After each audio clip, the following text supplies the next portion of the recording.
Hi, everybody. Welcome back. This is episode 5 of Arc 3 of Better Than Heroes. I'm Rachel Weeks, and I play Klik, the level 9 Tohr-Kreen fighter. I'm Andrew Ovredahl, and I play the level 9 human bardlock Flute, a.k.a. the Windrider. I'm Jordan Dahl, and I play the Moonboy, a level 9 Moonboy. I'm Aaron Urist, and I play K.A.I. Hammerstein, the Artificer. And I'm Harlan Kelly. I am the Dungeon Master of this game, and I play everybody else. Before we get started here, we do have a special guest on the stream tonight. It's Secret GM Ted! And it is also Ted's birthday, so throw some dingers in chat for Secret Ted's birthday today, for joining us to eat Flute's brains? God, I'm so afraid. No, don't say that! I mean, that's really what Ted wants. That's really what Ted wants for his birthday, so. Yeah. Look, he blew out the candles and everything. That's what mind flayers do, man. He blew out the candles on a flute-shaped cake with a brain inside of it. Also, a quick reminder, if you love the show and you want to see it continue to improve and grow, please consider supporting the show financially, either by being a subscriber on Twitch or joining our Patreon. I have lots of great rewards for people who support the show, including playing a monthly game with some of us on a homebrewed world of Firma Regna.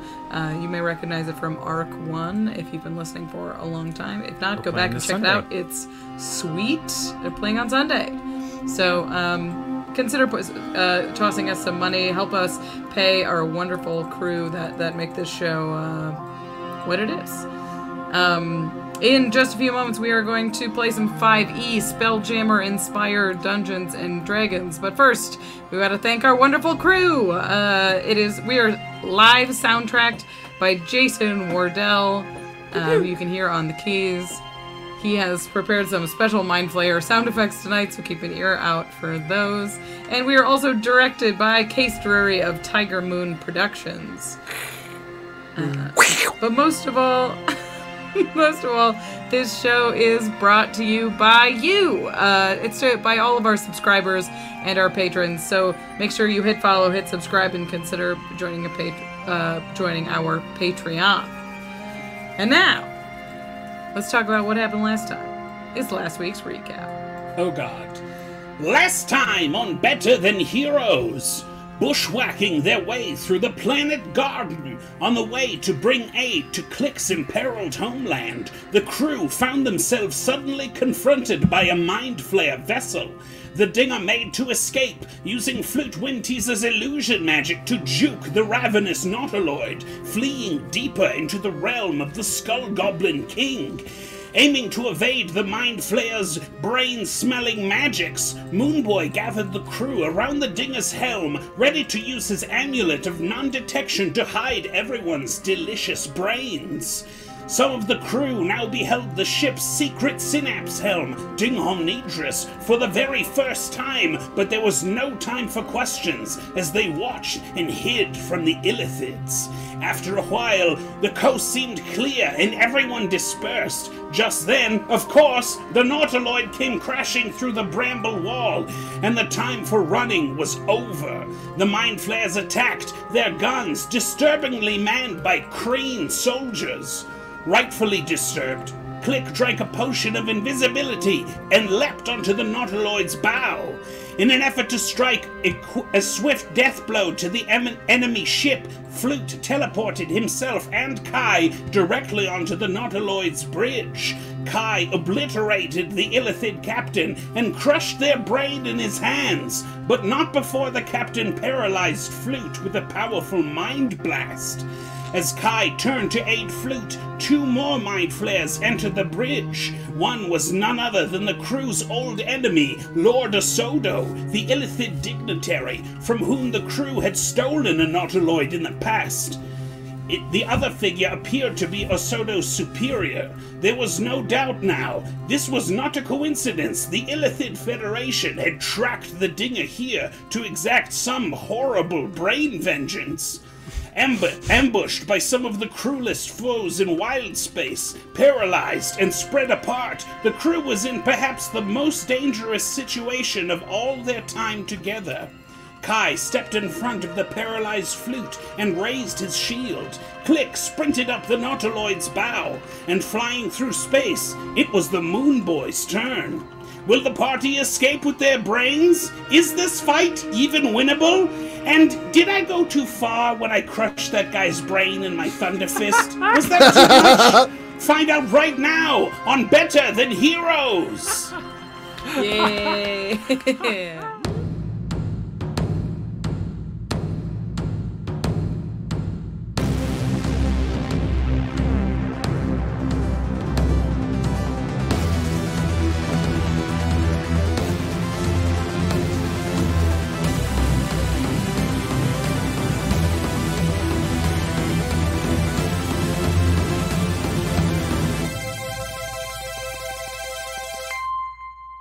We're back.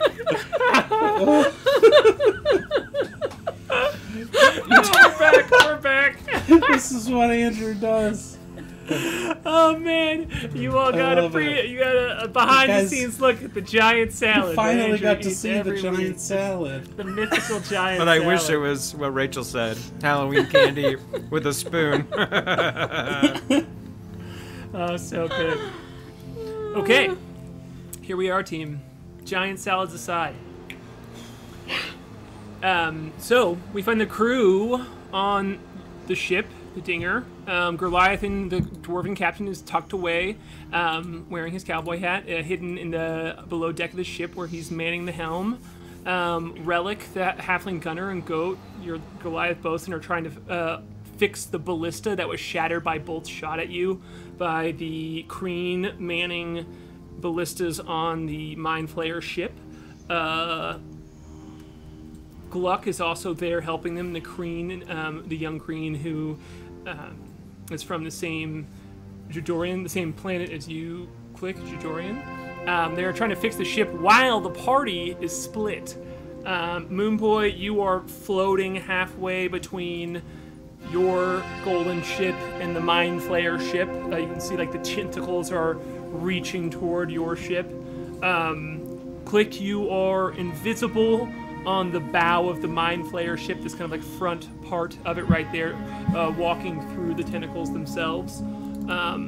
They are writhing around you as you're walking up the big spike that they wrap themselves around when the ship parks itself. And then inside the ship here, there are two other members of the party, Flute and K.A.I, who, after just opening a small dimensional door into the heart of the Mind Flayer ship, are standing next to the Mind Flayer helm. Like you said, Aaron, you blasted apart the captain, but Flute, you are completely paralyzed as you took a full psychic blast and are frozen in place here. There's two Mind Flayers on the other side of this walkway that hangs above the dark red interior chamber of this Mind Flayer ship. And it is Moonboy's turn. So what are you doing, Moonboy? Okay. Well, the Moonboy is still fairly stealthy as one can be with Yes. candles on his shoes. You rolled a stealth I'm check of going 20 to- last time, did. so you are hidden. I'm going to move 25 feet with my flight speed to there. Okay, cool. Period. Yeah. No. Yeah, so you're hovering between the two ships. You can just fly yourself forward there. You can see the tentacles kind of like writhing around, reaching forward, and you see three ballistas, a Kreen manning each one or helping to man each one, that a fishfolk is taking the position of Relic, the gunner. Okay. Moonboy is going to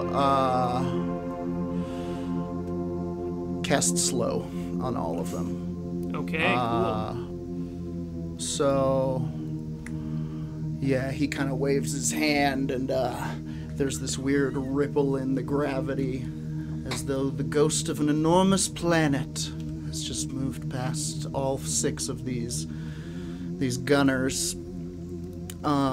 Would that I could do something else. And while he does this, he also bursts into his starry form.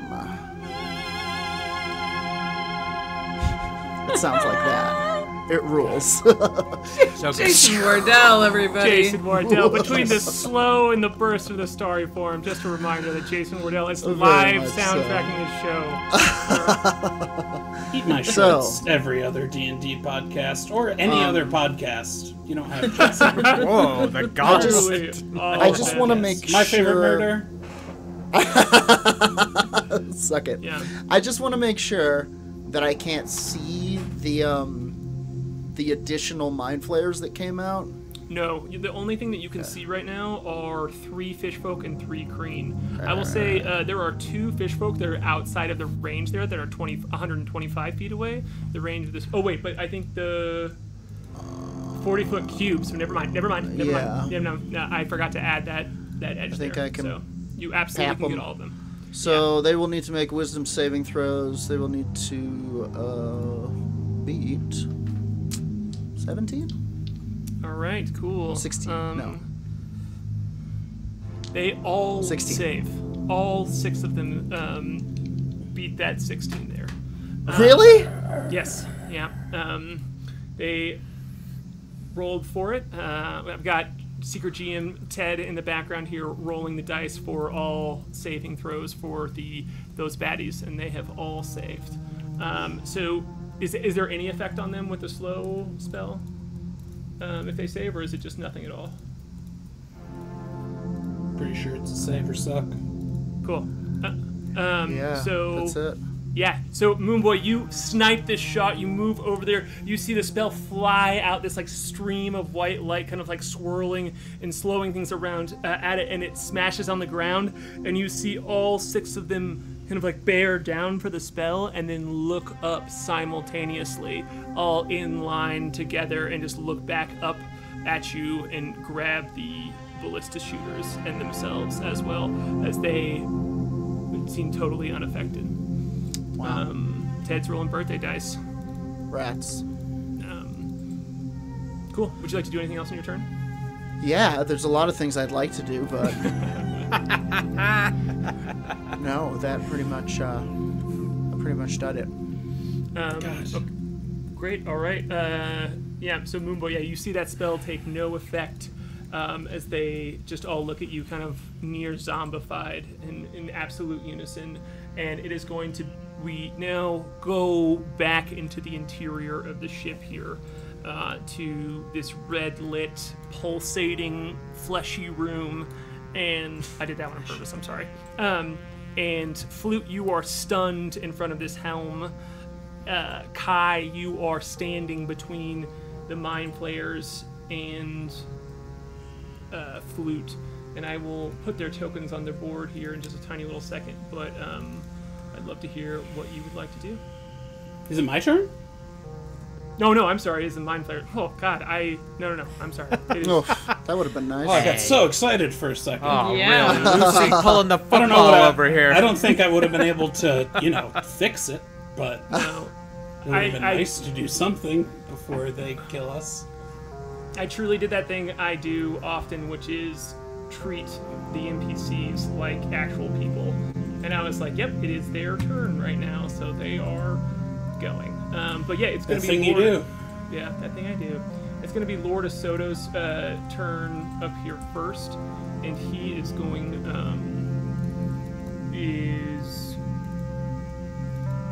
he's going to head toward Flute here. I have a question about this hallway. Yeah. The hallway is like on the map. It's like split. We're like half in, half out. But I'm wondering if the hallway is like how wide it is. Is it Well, it's wide not- enough for him to go it's- past me? It is not a hallway; it's a walkway that is up top. walkway. Yeah. So it is like there are so no you can walls just here. levitate. It is open air. It's Got kind of it. a elongated built peninsula out over the room, so that the helm sits atop everything. You can see the whole room. And so Lord of Soto is going to be up first here. He is going to move toward you. And he is going to blast another mind blast at you as Kai, you feel the room just wave around you, just kind of shake itself. And I need you to roll a saving throw for me. It's going to be an intelligence saving throw. Thank God. Flute, you also have to roll a saving throw. Oh, even if I'm already stunned? Yep, because you still would take damage. Oh. So an intelligence saving throw for me. That's a dirty 20 for me. All right, you save. That is no a damage. 14 for me. All I'm right. sorry, it's actually a 19 for me, not a dirty 20. I don't know if that changes things. Thank you for being honest. It still Sorry. saves. With yours, Flute, it does not save. So you take 18 points of psychic damage. Are you still conscious? Yep. I take 18, you said? Yep. Okay. Does that knock him out of being stunned or anything like that? No. You just re-stun me, I think. Yeah. Oh, Yeah. So yeah. More cartoon Extra ducks. stunned.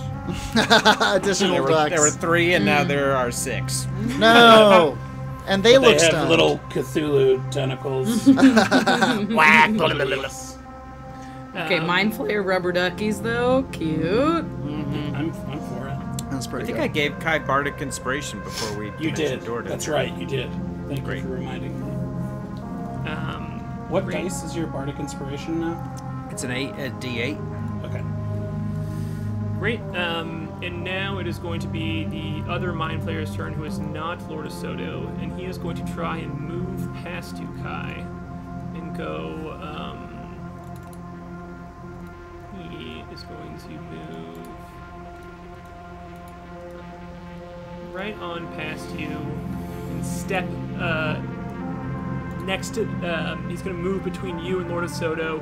He's going. You see him. You think there might not be enough space to move past you, but as he steps over to the edge, he is floating right off the side there, and he seems to just be levitating off of the edge. And he's going to move toward the helm and use his turn to connect with it. And he can't fully take it on his turn, but he can start the process of taking back over the helm of the ship here. And No, he's busy. that is going to bring up. It's gonna bring up Klik. Yep.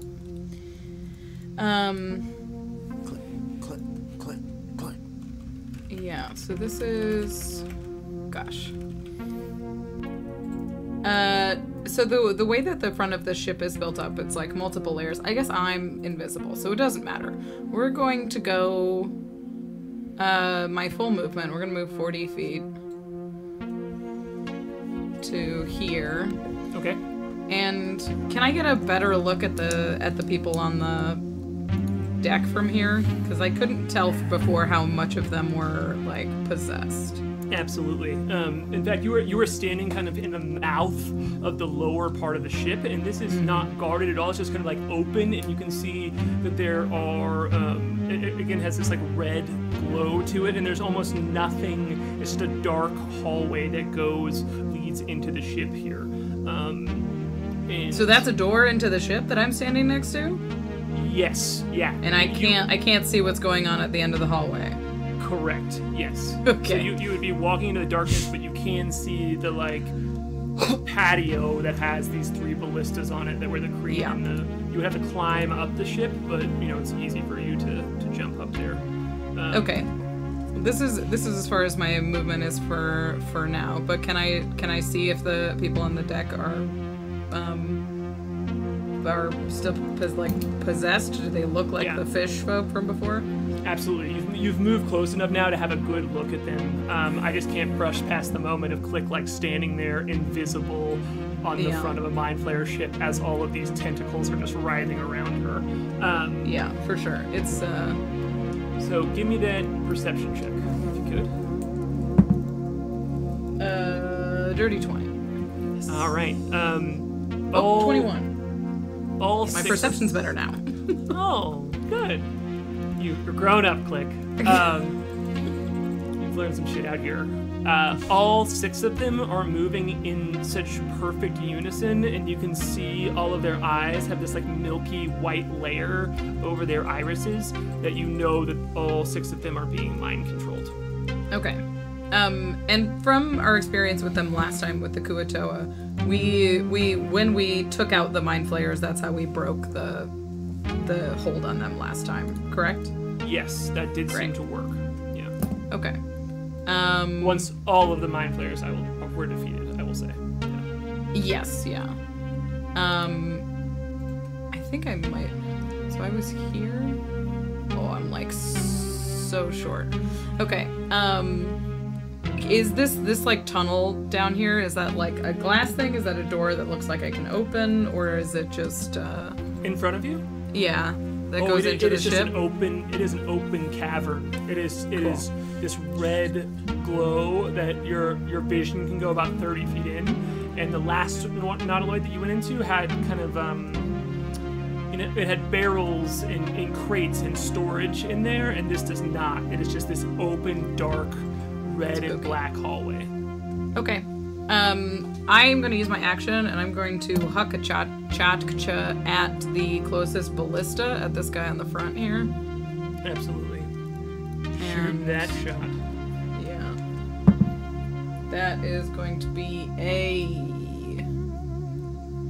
bunch, 28 to hit. 28 does hit.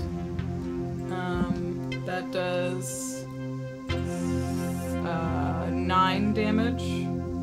Okay, cool. And then I'll use my second action to hit it again. Take that other shot there. That is a 17 to hit. That also hits.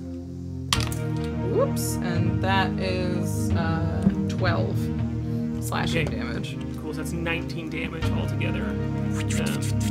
12 plus 9 is 21, right? Oh, 9. I thought for 7 for some reason in my brain. Yeah, so it does 21 points of damage there. So yeah, you see the damage. both of your Chachka throws just like fly up there, and as there's an aim happening to it toward the middle one, you see the first piece slam in, and a big just like wooden chunk comes off the side there, and you see some metal fall down in front of you, and you slam it back in, and it when it hits the bottom, the arching crossbow part of it just splits and falls and smashes down in front of you. So you have taken out the middle ballista. All right. That is all the actions that I have. Okay, absolutely. Just out of nowhere, this invisible weapon flies out and just explodes this middle ballista. Great turn. Incredible. After that, it is going to be Flute's turn.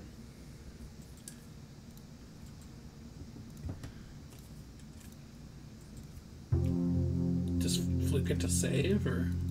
Yeah. Oh yeah, sorry. Flute, it is your turn. You get to make a intelligence saving throw. Oh my god! As you find yourself just sweating, paralyzed, and you see one of these mind flayers with their very like smooth skin floats by you in its uniform, doesn't even look at you, and you can almost feel a hum off of its body as its psychic energy is holding you, but it walks right past you as you think it's coming for you for a second and sits down at the helm next to you. Merciful. All right. I don't think... I probably can't even make this save high enough. I got an 18. Yes! That does The it. kid. Yes. Break free Dreams. of this as the fear Yes! pumps in your brain as this mind, you Huge. see its rippling Incredible. tentacled face go by you, and you can imagine it just like grasping onto your head, but instead it moves past you, and Huge. Ugh, you that's such a relief. break out of it. That was the end of my turn, right? It was correct, yeah. So Okay. What luck? another episode where Anders doesn't Still. get to do anything. You flirt with death, Mr. Windrider. At least I can channel a new memory before I get stunned again.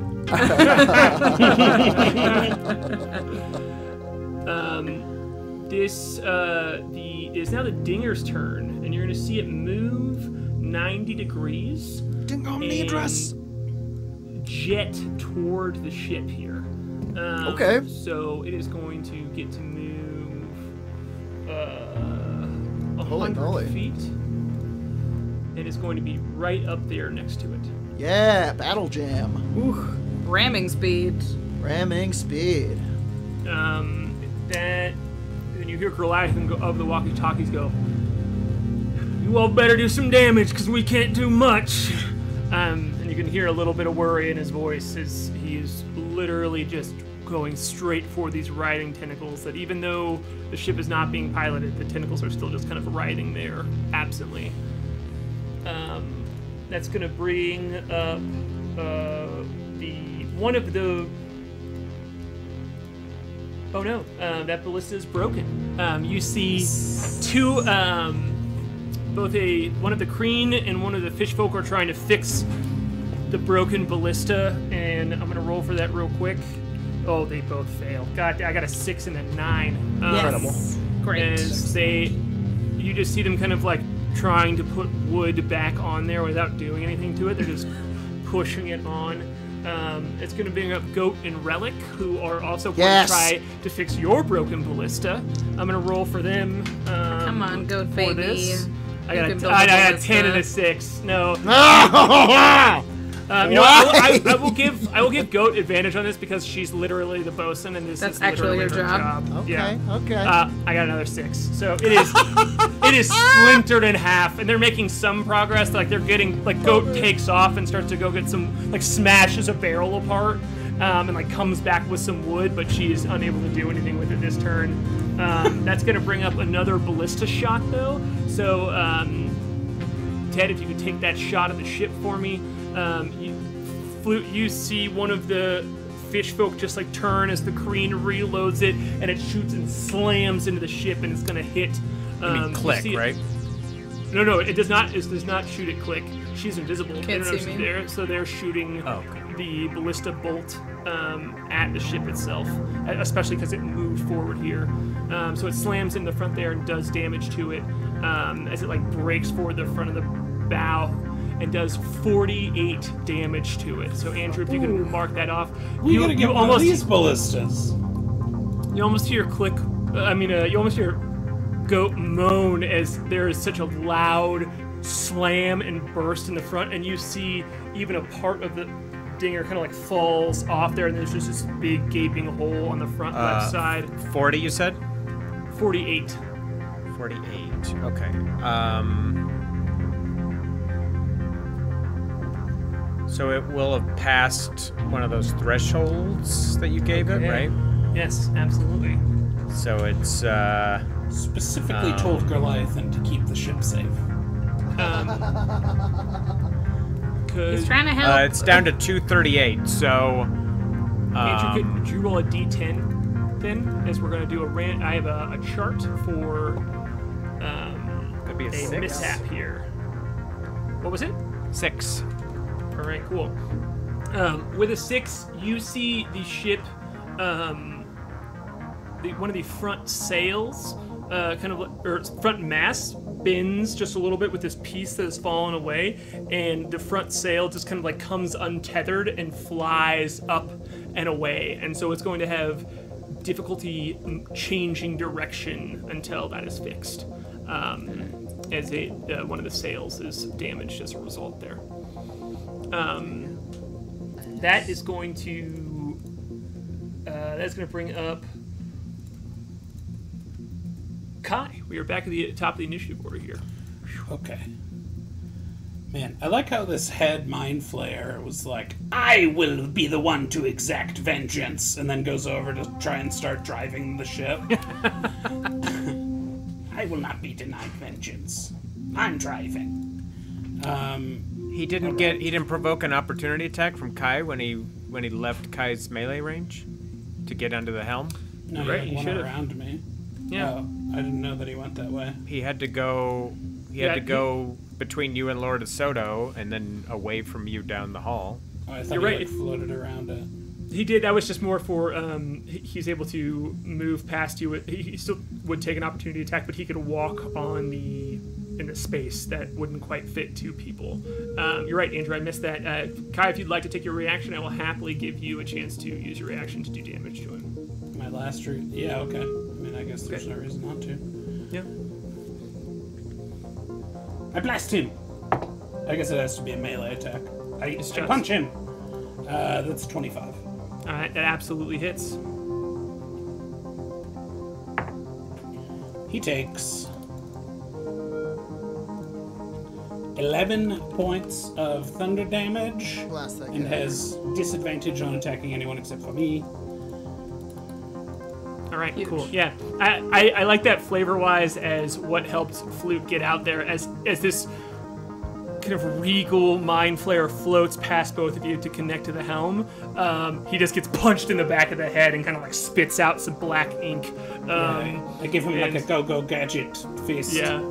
Still, Keeping my shield sort of turned towards Loda Soda, I'm going to turn my body towards the other Mind Flayer, and I'm going to blast him to try to break his connection with the ship or something. Sure, Try to break his concentration.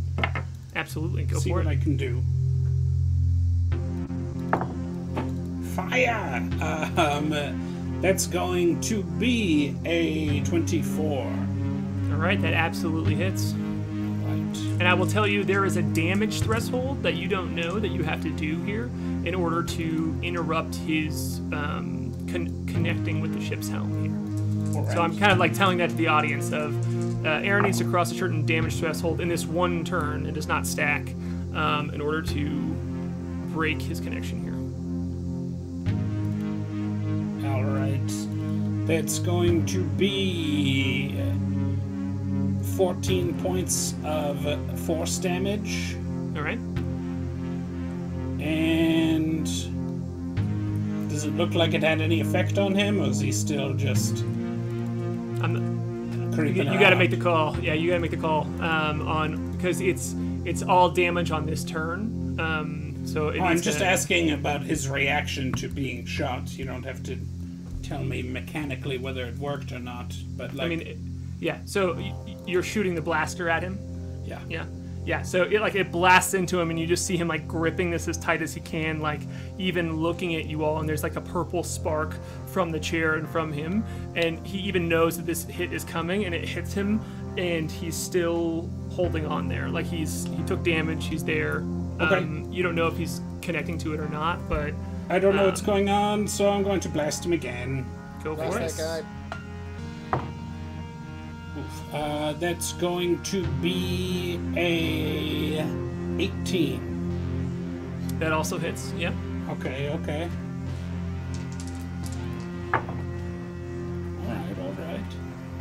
Decent damage roll. That's going to be 19 points of force damage. All right. In addition to or altogether? In addition. Okay, cool.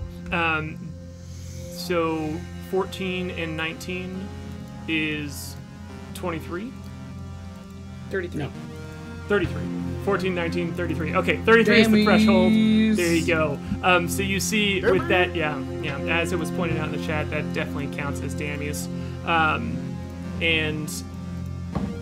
So with this second hit, the second big blast against this tentacle-faced creature trying to attune to the helm, you see that purple spark that is coming from the chair and going into his body fades away, and you hear, actually don't hear in your mind because your mind is shielded from this, but there's just this whisper in the room that he says. You hear him go, "Fine, have it your way," and he stands back up from the helm. Alright. Okay. You might have just saved the ship, I will say, from... You might have saved the ship. Oh, that's right, from being torn apart by horrible tentacles.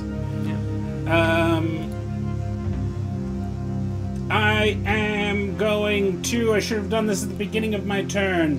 I'm going to cast Arcane Weapon, although no, I'm going to cast it on my Thunder Gauntlet, not my Blaster. So my gauntlet sort of opens up some vents in it and draws in magical energies and changes color, and I'm ready for punching. My turn's over. All right, I love it. You just kind of like take that step back and get your Thunder Gauntlet up, and there's lightning coming from it, and you are ready for punching. I can just see the Devil battery art in my head now, and you're just like, and sparking electricity. And that is going to bring up. Oh shoot! I just lost my initiative order. That's going to bring up Moonboy. You are next here. Okay, the Moonboy, kind of seeing the impotence of his spell, is kind of thrown into something of a tizzy. You see him kind of look down at his hands, and he's like, "What? No!" And he is going to use his action to move 25 feet. Or sorry, I'm going to use my movement to move 25 feet. I'm going to use my action to dash. And then I'm going to use my bonus action to cast a spell that I haven't cast before. Oh boy. Which is called... Let me find it. That's a wild ass name. Guardian of Nature. Oh. And Moonboy kind of, as he's flying at top speed, you see him kind of sprout with these little plants almost. These little, like the plants that he's been growing down in the basement. And he kind of grows leafy, and his skin grows wooden, and he almost appears to be this alien Lunastaran tree creature as he's hurtling through the air. Hell yeah, I love that. Yeah, you just see like your body get this tough exterior, all these wisps come out, and you almost, if it wasn't for the moony glow around you, you'd almost blend into this tunnel that you all are in. It is also just like giant earthen roots, and yeah, so there's just a growth from you all around. And is that the end of your turn? I believe it is. Bonus action to dash, and you get in there. That tank coming up from behind. It's important. I love it. We'll see. Okay, cool. That is going to bring up the 2 Mind Flayers again. I hate that they're back to back. It's tough. I hate that we're so far away. The one who... Sorry, give me...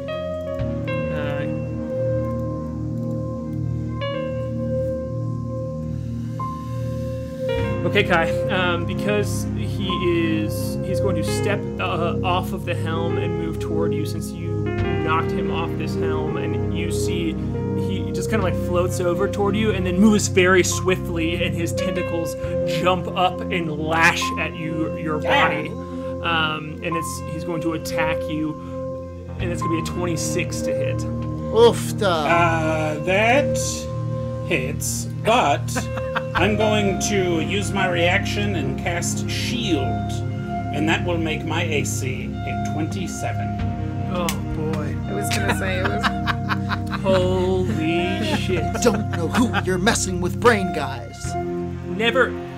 I feel like so much of the time when I say that's a 26 to hit, players are like, "Oh yeah, of course it hits, Harlan. What do you think?" But this is why I asked that, because I wasn't sure how high I can get my AC, and it's 27. It's 27. Right. All right. Yeah. So like you see like the mouth rear up, and there's just this like dark. Nope. They're not gonna say that. Not gonna say what I was about to say there. I'm gonna take 2. Orifice? What was it? Yep. Fleshy the dark, orifice. the dark hole is what I was gonna say. But instead these tentacles rear up and they just leech at you, and you can feel them around your face. You can feel like slime hit your face, and right at that moment, the spell comes up and pushes them back. And it's like going through the car wash with a bunch of tentacles. They're all just like writhing around your face, like right up in there, trying to grasp you and get a hold of you, but they can't. They're just held back by this spell. Nice. Well, can't ever go to a car wash again. And as you stop it from that side, is your AC still 27? Is it? Yes. Okay, cool. Well, it got a natural 20 and it has a +7 to hit, so that's exactly 27. Yeah. Wow. The secret DM Ted's rolling hot tonight on his birthday. So Terrible birthday gift, Ted. Should Why don't be you ask for a gift illegal to certificate to a have- liquor store or something? Jesus Christ. It should be illegal to have a Sick, DM with birthday sick magic on their side. is that your trick, Aaron? Is it your birthday every day? Is that how you do it? That's a secret. We've Ted and I together have cracked it.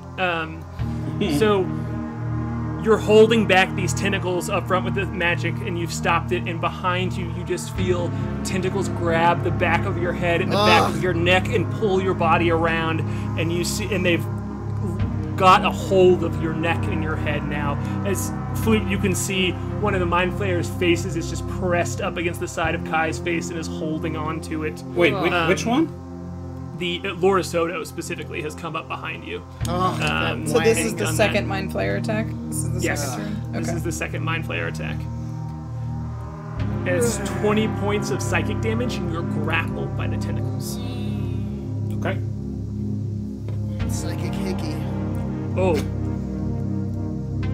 I have the stat block in establish- front of me, but luckily I have Secret GM Ted here, who reminded me that you also need to make a intelligence saving throw in order to not be stunned as these tentacles smack against your neck and body, and you can feel a jolt of psychic energy because it's wrapped around you. All right. All right. Okay. All right. Okay. All right. I'm going to make the intelligence saving throw. I'm going to try to make it. That's going to be a 21. Yahtzee. Oh boy. All right, you make it. You I'm are good at not those. stunned. You are still grappled, but you are not stunned, which is huge. So that's going to be the 2 Mind Flayers' turn, and it's now going to be Klik's turn. Spelljammer. Spelljammer is Alright. all fun and games until the brain eating starts. All right, we're He's charging grappling into me. this. Klik is charging into this tunnel all by herself through this open hallway. So we're gonna move. 40 feet gets me to here. So I'm on the first floor though. What's the height? I'm on the first floor, right? First Yep. of all. Yep. And what's the height difference between the ground and the ceiling? So you will have to. I will say you don't know exactly that you will get through to that staircase Sure, totally yeah. unstopped. Yeah. Well, she will run straight for 40 feet.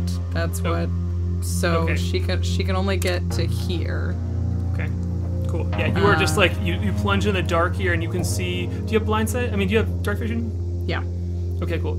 So you can see this stairway in front of you, and these just kind of like red pulsating walls all around you. Gross. So yeah, you get that 40 feet and nothing happens. You can see the light, just like a brighter, still just like brighter red light from the stairway that is right here. I'm gonna use my bonus action to fly again. Okay. We're going to. So I'm gonna spend a psi die to use a psi powered leap. This gives me a flying speed equal to twice my walking speed, so I get another 40 feet of movement. Whoa! And I can fly, and that gets me to here. Yeah, so you just leap through this hallway. You just like, from a stop, just up these stairs, and land up in here. And what is your passive perception? Passive perception. It's 15. Great. So none of them. rolled higher than that. So as you jump through there, you feel 4 dwarves with axes. Like as you jump through, you can like they start coming out of the walls. Like you jump through and you just feel them kind of like out, and you know that there are 4 dwarves walking up behind you as you're moving through. You can just see their faces come out of the walls, and then all of a sudden you just like take a look back down the stairway, and they're walking in line up these stairs behind you. Yeah. What's the matter, Mind Flayers? Couldn't afford 7 dwarves? I do have an action. I can't get to Lord Asoto, but I will hit the Mind Flayer in front of Windrider with my Githka. Okay, great. I'm gonna put these dwarves on the map real quick, and So then, so Klik books it invisible down a dark, pulsating hallway, then leaps 40 feet into the air through dwarves, lands next to a Mind Flayer invisible, and is going to hack the shit out of him, hopefully. Absolutely. That was quite the hell of a turn. As you, that is a 21 to hit. That absolutely hits. Yes. So that is... Sorry, we've got new stats for this weapon. Oh, yeah. So this is a main... I said main phase. I play too much Magic. This is an action. So it's the big flat disc side of it. Why can't I find this saved image? But anyway, it's a D8's worth of damage plus. So that's 12. Trying to find this stat block, Harlan. It's possible. Oh yeah. Are you looking for for the new Githka? I thought I had it open, and it's the old one. Okay. I probably have it here. Just give me a tiny little second here as we Sorry do about one that. of my favorite parts of D&D, which is where you take a second to look up the rules that you made up. Exchange notes. I had 12 damage for the without any modifiers. I know it's like the crit. It didn't crit, so there's no bonus there. But I just popped it in our Discord just so you know. Great. I had the doc I have it saved in is called Klik Mega Githka, so I just thought you would. Whoa, far out.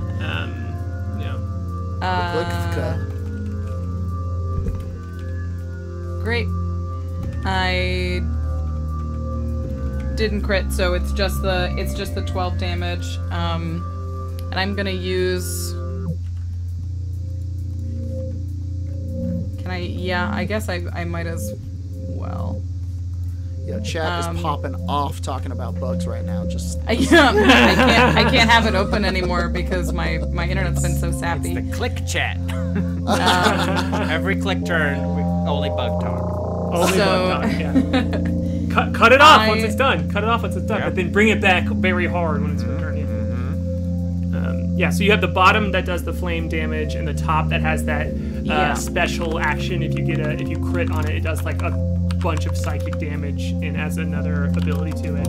But you didn't crit, but you still come in. You fly out of nowhere, do this damage, and then what's next for you? I am trying to decide if I want to do a Psionic Strike. I don't think so. I think I need to keep my side eye as is. I think I need to throw my dice on the ground. Okay, everything's fine. All done. Bye.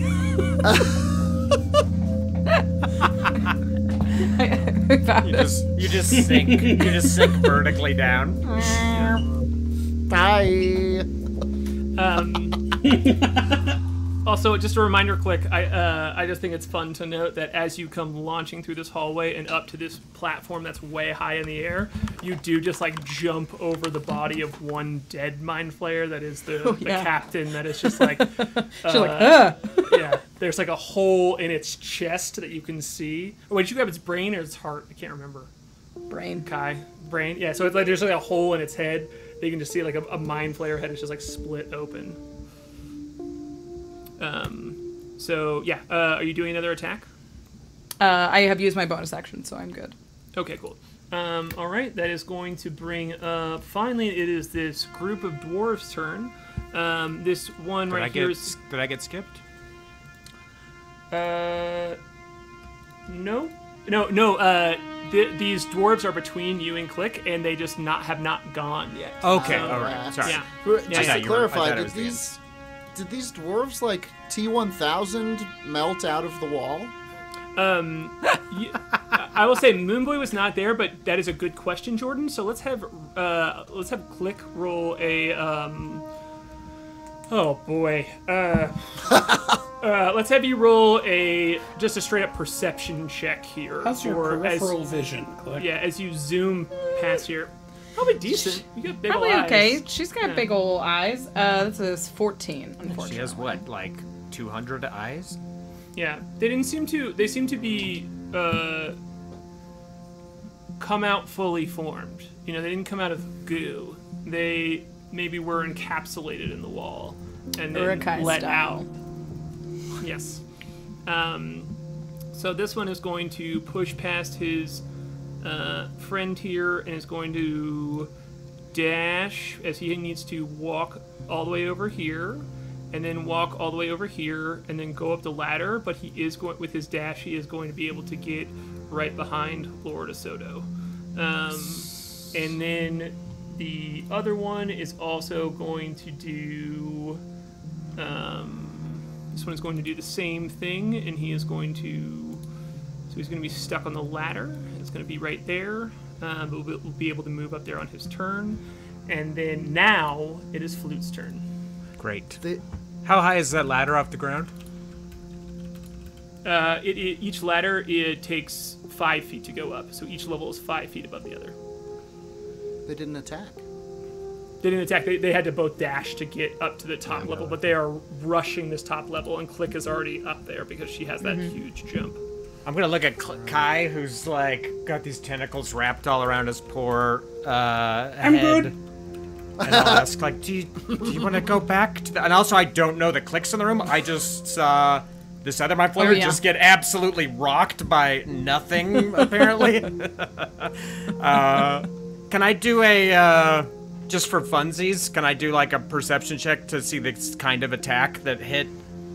To try to see if I can surmise that Klik is in the room with us? Yeah, Yes, I but- think I probably would have whispered something mentally, but startle him. I don't want Just to use my action or anything to do it. Yeah. Right. This is just for the fun of it. If you get above a 10, if you get a 10 or above, you know that that's Klik's action. She communicated something quickly to you psionically.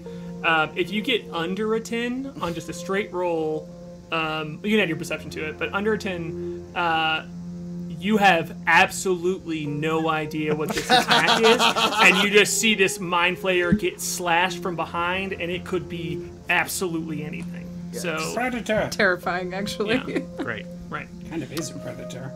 All right. I'll roll that perception then. Okay, I made it. I got a 13. All right, 13. Yeah, you know that is your buddy Klik there, but there's just a tiny little flash of a tiny little moment where you're like, oh, no. Yeah, just like...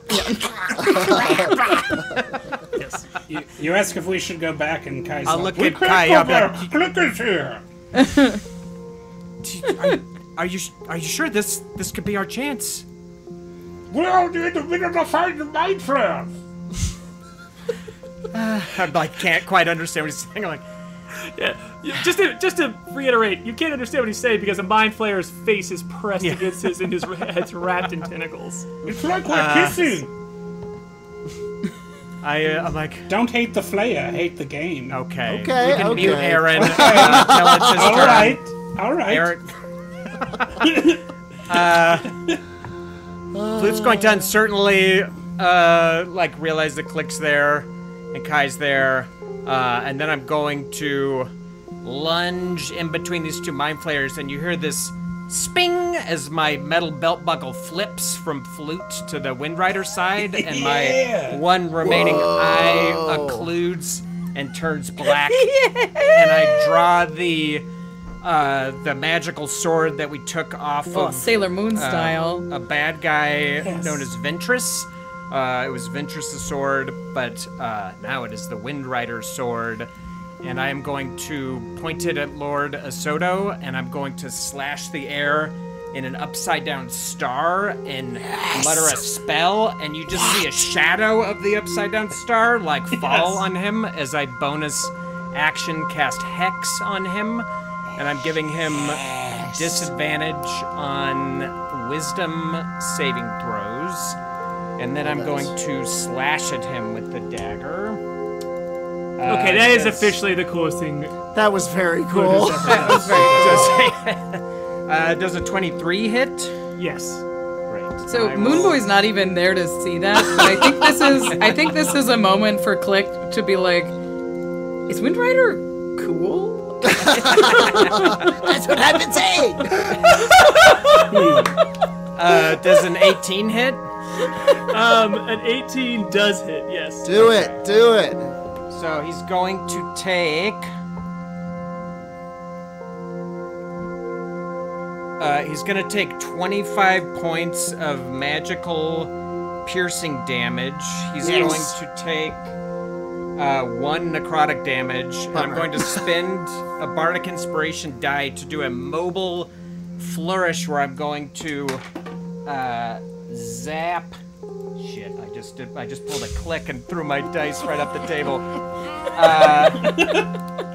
He's gonna take an additional 2 damage, magical piercing damage, but he's also pushed 7 feet back, straight back, away from me. Very cool. Okay. Which I believe is down the ladder. It's not down the ladder, it's into one of the dwarves. Okay. Yeah. That's so funny. He gets tabletopped by a dwarf on his team. 27 damage, I believe, right? I had them both roll saves to if they got knocked over when they got pushed back into each other. The dwarf failed, so the dwarf is prone, but he did not. He's levitating, so you just see him get pushed back and like his butt hits the dwarf in the face and like knocks the dwarf over, and he's just like levitating above the dwarf. As we're gonna put them both on this square here. And that was a sick-ass turn, Andrew Ovredahl. That was a very cool turn. So good. Level 9 is sweet. Yeah, it's this like pentagram just like forms in like over his body. He is hexed and is like now has these slash marks through him. He already looked kind of beat up. Before, when you saw this Mind Flayer, he was a diplomat. He was very regal, and then you stole his ship. And now when you see him, now he's wearing tattered clothing. A couple of his tentacles look like they've been ripped off. He looks beat up, and now he looks even worse as his body's just slashed open. He's just like dripping black ichor. I have a question. Yeah. Wasn't this guy attached to my head? No. Oh. Yeah, he was grappled, but doesn't that break the grapple and push Does him that away? break the grapple, or how does this work? Ooh, I think... He doesn't get a save, he just gets moved. You attacked Lord Asoto, right? Yeah, the one who was grappled to K.A.I.'s head. Yeah, which is the one that was grappled to K.A.I.'s head. I think I'm gonna give him a... Let's have us make opposing checks here. Yeah, I think I'm gonna make a strength. sense. I'm gonna make a strength check, and you can make a dexterity or a strength check, and they're gonna be Is that opposing. Flute? Yeah, Okay. It's no. I'm sorry, K.A.I. Oh, okay, sorry. Yeah, Oh, as no, he's dexterity. pushed back. This spell does attack him and does push him back, but he still has his tentacles wrapped around him, so he is either going to get to pull K.A.I. with him, or it's going to be broken, depending on what our contested rolls I just are. assumed it was going to break. Well, sorry, K.A.I. I got a 12. You got a 5? I got a 12. Well, I got a 2 plus 0. Oh! Hey! Oh! Wow! Aw, Could you imagine if he had rolled a 5? It's a real featherweight division over here. Klik. No, I was holding that. Klik. There is truly a moment where you see this, where There's just like a wriggle between the two of them as he's being pushed back, and there's a couple of tentacles, and he's like, no! No! You hear him like shout this in his head as his tentacles get like pulled back from him. And in fact, another one of them pops off, and it's just like wriggling on the ground. I bet it as makes a seems gross sound. It sure, it's A like... mind flare mouth getting forcibly detached.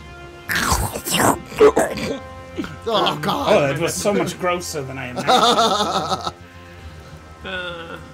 Okay. Good job, Andrew, who's not here. He's hiding.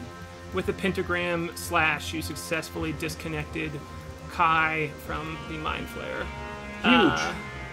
Ted is heckling me in Twitch chat for not letting him roll that one, but I rolled that one. That is going to be... Sorry. Happy birthday, buddy. Ted's got those lethal die. That was... Man, so many things happened in that exact turn that I lost track of whose turn it was. That was Flute's turn, right? Yeah. Okay, cool. So it is now the ship's turn, and it is going to move itself fully over here, and it's going to get right. Is going to try and the dinger is going to try and make the judgment call of if it can escape from these tentacles. It is going to kind of like edge up to them for a second and don't see them react, and they just push the body of their ship right up to the Nautiloid here. And so that is going to bring up, and you hear Goliath over the rocky talking, like, I'm here! I don't like these tentacles, but, you know, I can't let y'all go, I'm sorry. That's going to be one of the... it's going to be the Broken Ballista's turn, and the two people who are manning it are going to try and fix it here. It's going to be a 17 and a 5. So they have 1 point toward fixing it, Ted. If they get another one, they will have fixed it. After that is going to be Goat and Relic's turn, who are also going to, with the help of Gluck this time, who has moved over to this ballista here and is not giving them shit, but is doing nothing but like trying to help here. So he brings over some rope that he went and got on his last turn and is going to try and help piece a bit together. He pulls out a handful of nails that he found below deck. There it's going to be 3 rolls to try and fix it. One of them with advantage. Okay, so Goat is able to add 1 point back toward fixing the ballista as well, so they just need 1 more point, as they seem to have strapped some of the wood together and just now need to nail some of the rails down. It's only temporary, it'll break very easily, but it's getting closer to being usable. They just have to get 1 more successful roll to fix it, and that is going to be the next 2 ballista shots that as the dinger pulls up here, it's a little too close for them, and they're both at an odd angle, and the bolts just like fly over the top here, neither of them hitting them. And that is going to bring up K.A.I. Yes, is the top of the order here, and it is K.A.I.'s turn next. Real quick, I just want to note to our secret GM, Ted, that well, no, I'll do that off screen because we're about to take a break, so just ignore that. It is now going to be K.A.I.'s turn. What are you doing?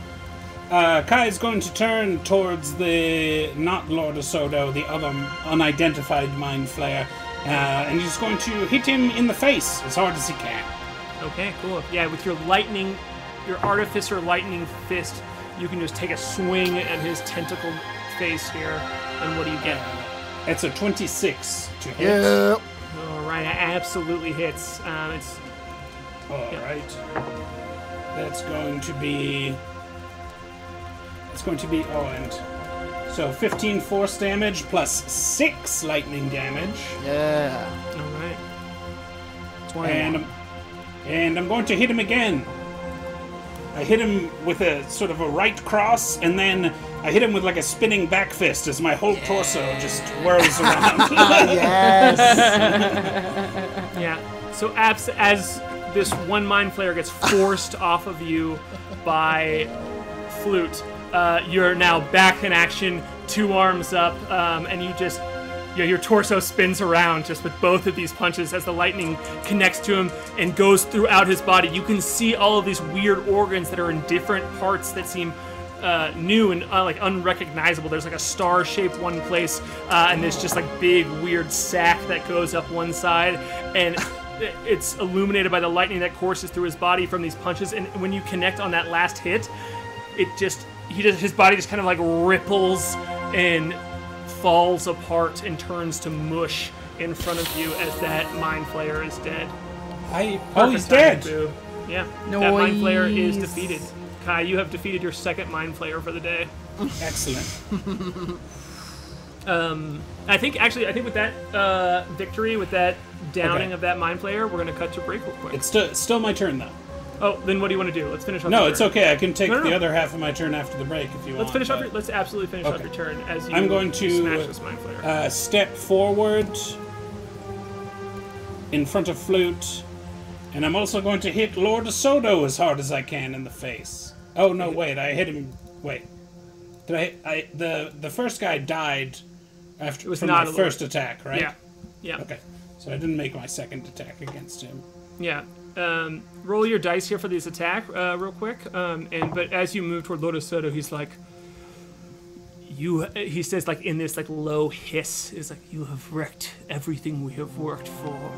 So many people have worked for the treaty, and you have blown it apart. This world is off kilter because of your marauding. I hit him in the face like a quarter of the way through that sentence. Absolutely. Great. The rest of it is all thinking words. Yes. Like Flute gets it in his brain, like gets that in his brain as he's like trying to like send you it telepathically as he's getting pummeled, but he can't even because so he's just like reaching toward the nearest mind to make sure it's heard. So he will take 12 points of thunder damage and 2 points of lightning damage, and have disadvantage on attacks against anyone but me. Okay, cool. And then I will use my defensive field. Light blows around me, and I gain 9 temporary hit points. Dang. And then... Would you like to, like, kill a god or anything? And then I eat the sun. I'm the most powerful thing in this I room. eat a stack of 500 flapjacks. I'll just take Klik back to the ship. We'll just go. You finish off whatever you need to do in here. Squish a few brains in your hands, you maniac. See you later. What's for breakfast? Don't go. Great. I think as you're standing over Lord Soto and just like beating him down, we're gonna cut to break. After it's like that Muhammad Ali picture. Yeah. Kaiser. But so much nerdier. Oh, perfect time to cut to break. Froze. All right. Oh, he froze in. We're just never gonna get the punchline to that Muhammad Ali joke. So, Lord Soto, like. Oh, you froze. Oh, he's back. Sorry. Yeah. Okay, I'm cool. back. Let's take we're gonna take a quick 5-minute break. We've seen a lot of new people in the chat tonight. Thank you so much for hanging out with us. What up, y'all? This is our crew. We play every Monday, and we're fighting some Mind Flayers on a Nautiloid ship right now.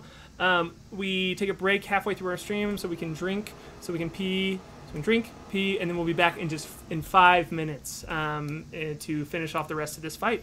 So we'll see you in just a second. Thanks for hanging out. Bye.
All right, here we are. K.A.I just bashed a Mind Flayer with his fist to the point where it crumpled in front of him and falls off of this ledge down to the second layer of this room. You're now towering Lord Asoto as he tries to get a little bit of a monologue off and tell you how the politics falling apart in this world are your fault, but he only gets a little bit through the sentence as you just smash your fist down into him, and he's filled with the lightning from your fist as well, as he is still squatting on, levitating over a mind-controlled dwarf that is prone underneath of him. And after that is going to be Moonboy's turn. Moonboy flies. He sees Klik go into that hole specifically. Yeah. And he's going to begin to follow in like kind, coming down here and being level with this tunnel. Can I see through the tunnel? If you have dark vision, you can see that there is a tiny little light at the end of it. It's just like a darkened black, this like red, fleshy, glowing exterior to it. But you can see that there's a stairway at the end of it. Okay. Okay.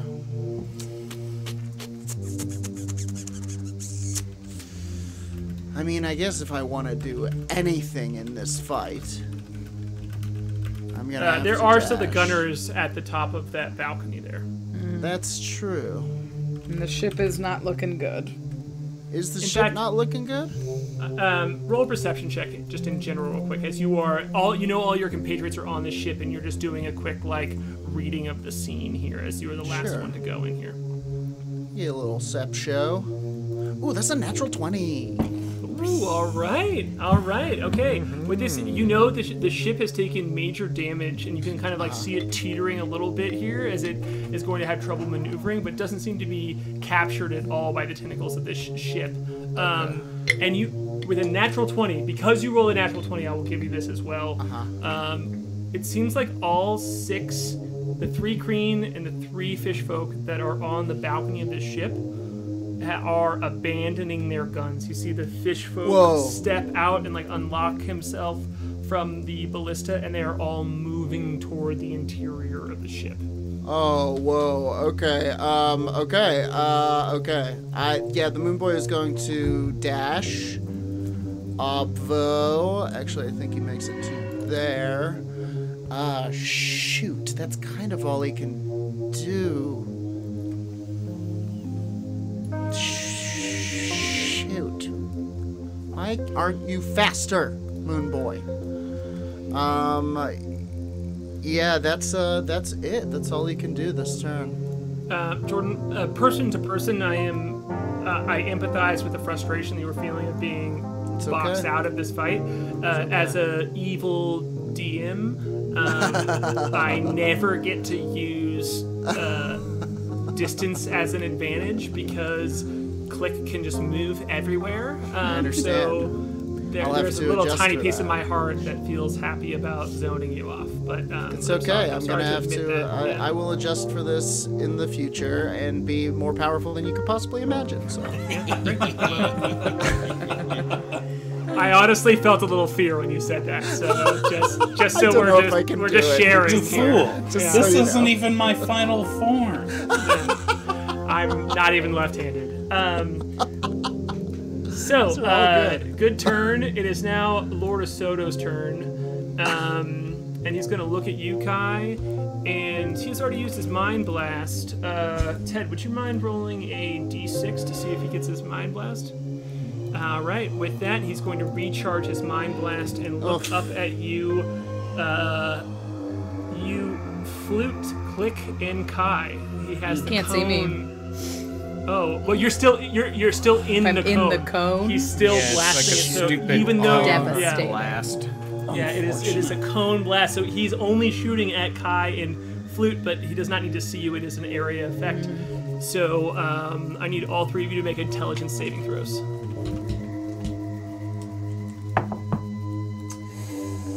This is just somehow I got inspiration on my sheet. It expires at the end of every session, right? Yep, that's my homebrew rule. Is you got to use it during the game. Okay. So at some point Andrew, I'll let you have it only because there's been like 2 episodes where you did nothing. So you can have it. You can have inspiration because of how sad I feel about isolating you. Okay. Those are my choice. Those are my poor choices. I got a 19. Great. I rolled a 3, Save. which gives me a 12. I'm going to use my Bardic Inspiration, which makes it a 14. And I'm going to use Flash of Genius, which makes it a 19. Okay, well, with that last flash of genius, I just want to do this out real quick. As you feel, again, just from the Mind Flayer, everything in the room just starts to ripple. And you feel queasy, and you feel your body start to lock up. And then you push through it. You start, like, no, I know that this is just an effect. And after that, you can hear Flute like humming in your brain that gets you back, and you feel the walls start to settle, and then there's just one little last bit of I don't know. Can you give me a recipe that like acts as your flash of genius here, that you just like grounds you in reality and brings you back? My recipe? I think I can, like you said, I begin to be stunned, and I can hear Flute's music somewhere in the furthest recesses of my mind, and I latch onto it and pull myself forward, just using the notes of this music.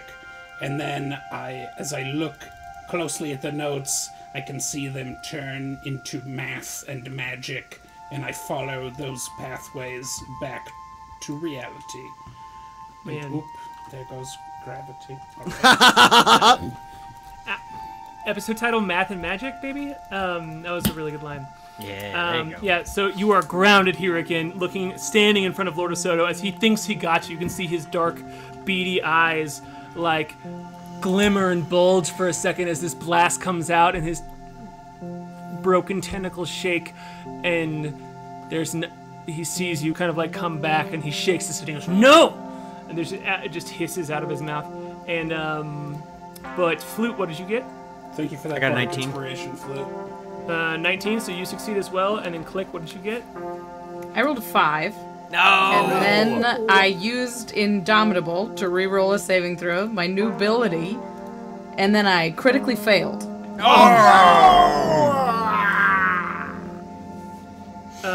So 3. I think with that critical failure, you hear Lord Osoto's voice inside of your brain go, "Oh, hello. It's your fault, too.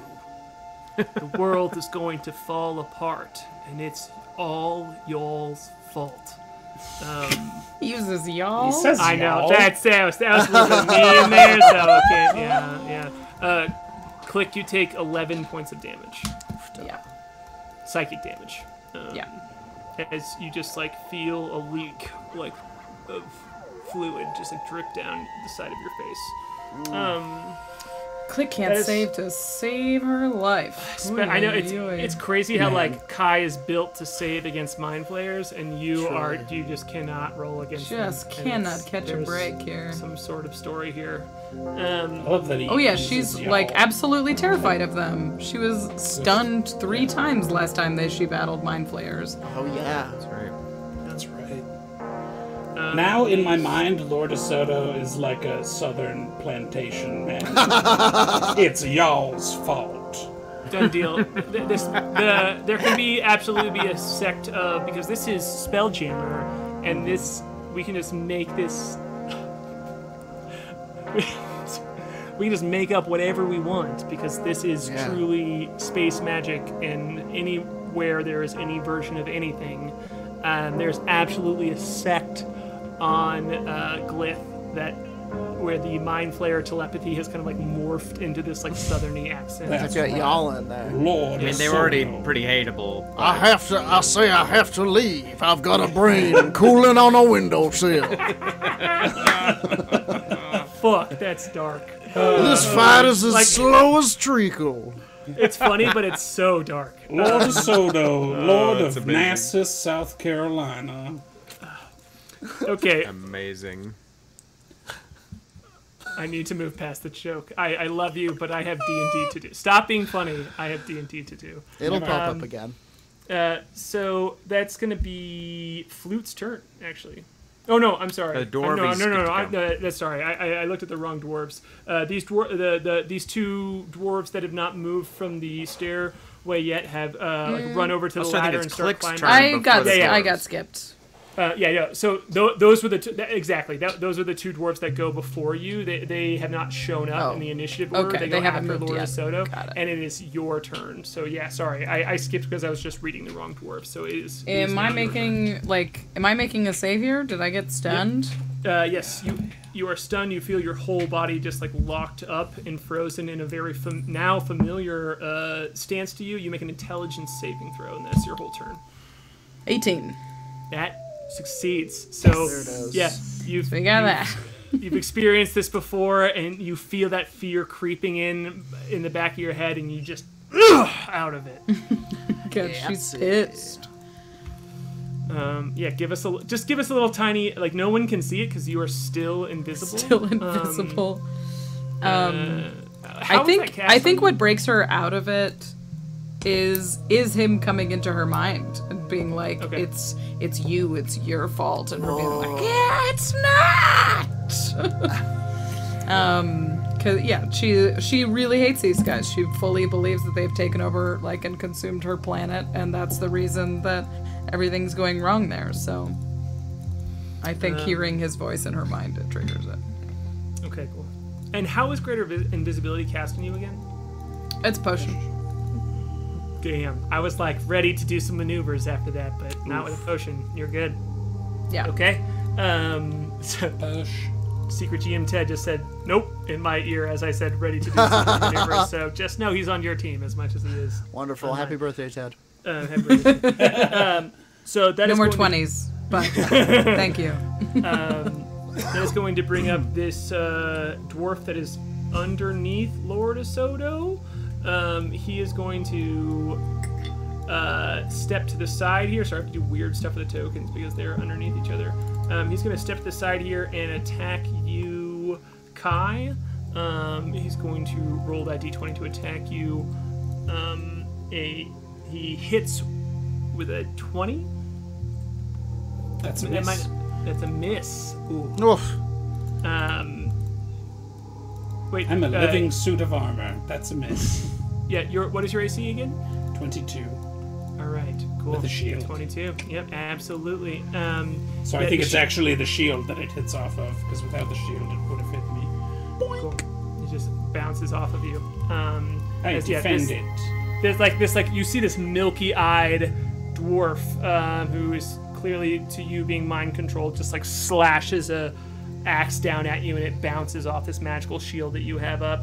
And it's going to be the other one's turn as well, and the same thing happens. You feel it behind you. It even rolls with advantage here as they are now flanking you as it gets to the top of the stairs and smashes its axe down on you, and it still just glances off the side of your magical shield. And Flute and Klik, I feel like I have to highlight this moment where K.A.I has downed 2 Mind Flayers and is just standing over a third one. There are 2 dwarves on either side of him, smashing their axes into him, and they just bounce off of this force field that he has Crazy. around him. I think it's me, like, defending them. I'm doing combat. I raise up my shield on one of them, I block the other one with my Thunder Gauntlet. Squanch. Yeah, absolutely. Like I said, we could just go back. I'm sure the ship needs.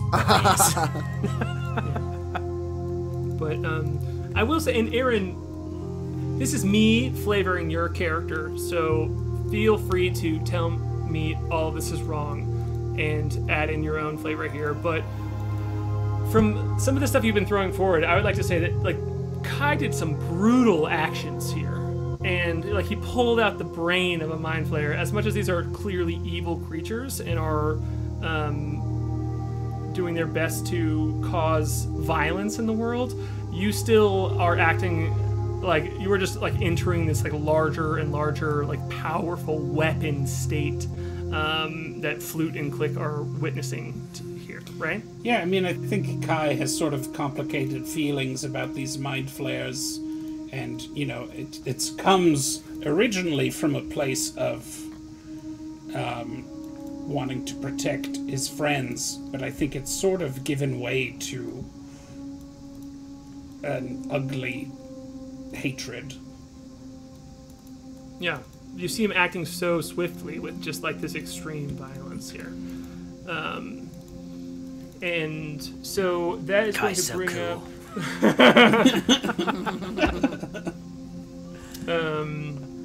That is going to bring up the both of them missed. That's going to bring up Flute. It's Flute's turn now. All right, I'll jump up here next to K.A.I and go back to work on Lord Asoto with my magical rapier. Does a 28 hit? Absolutely. Thanks for asking. Does a 26 hit? Yes, it does. Thank you for being polite. All right. So, sorry. Oh man, if I drop it again. He's going to take 14 points of magical piercing damage. Ooh, all right. And then I'm gonna spin around with my offhand bonus action attack with my scimitar. Does an 11 hit? No, it does not.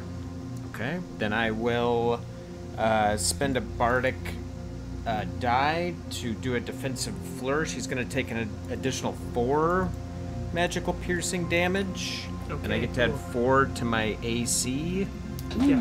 Flute just steps up to this mind flayer and is like doing cool ass sword moves This up is crazy. here. And then finally he takes 2 necrotic damage from the hex that I put on him.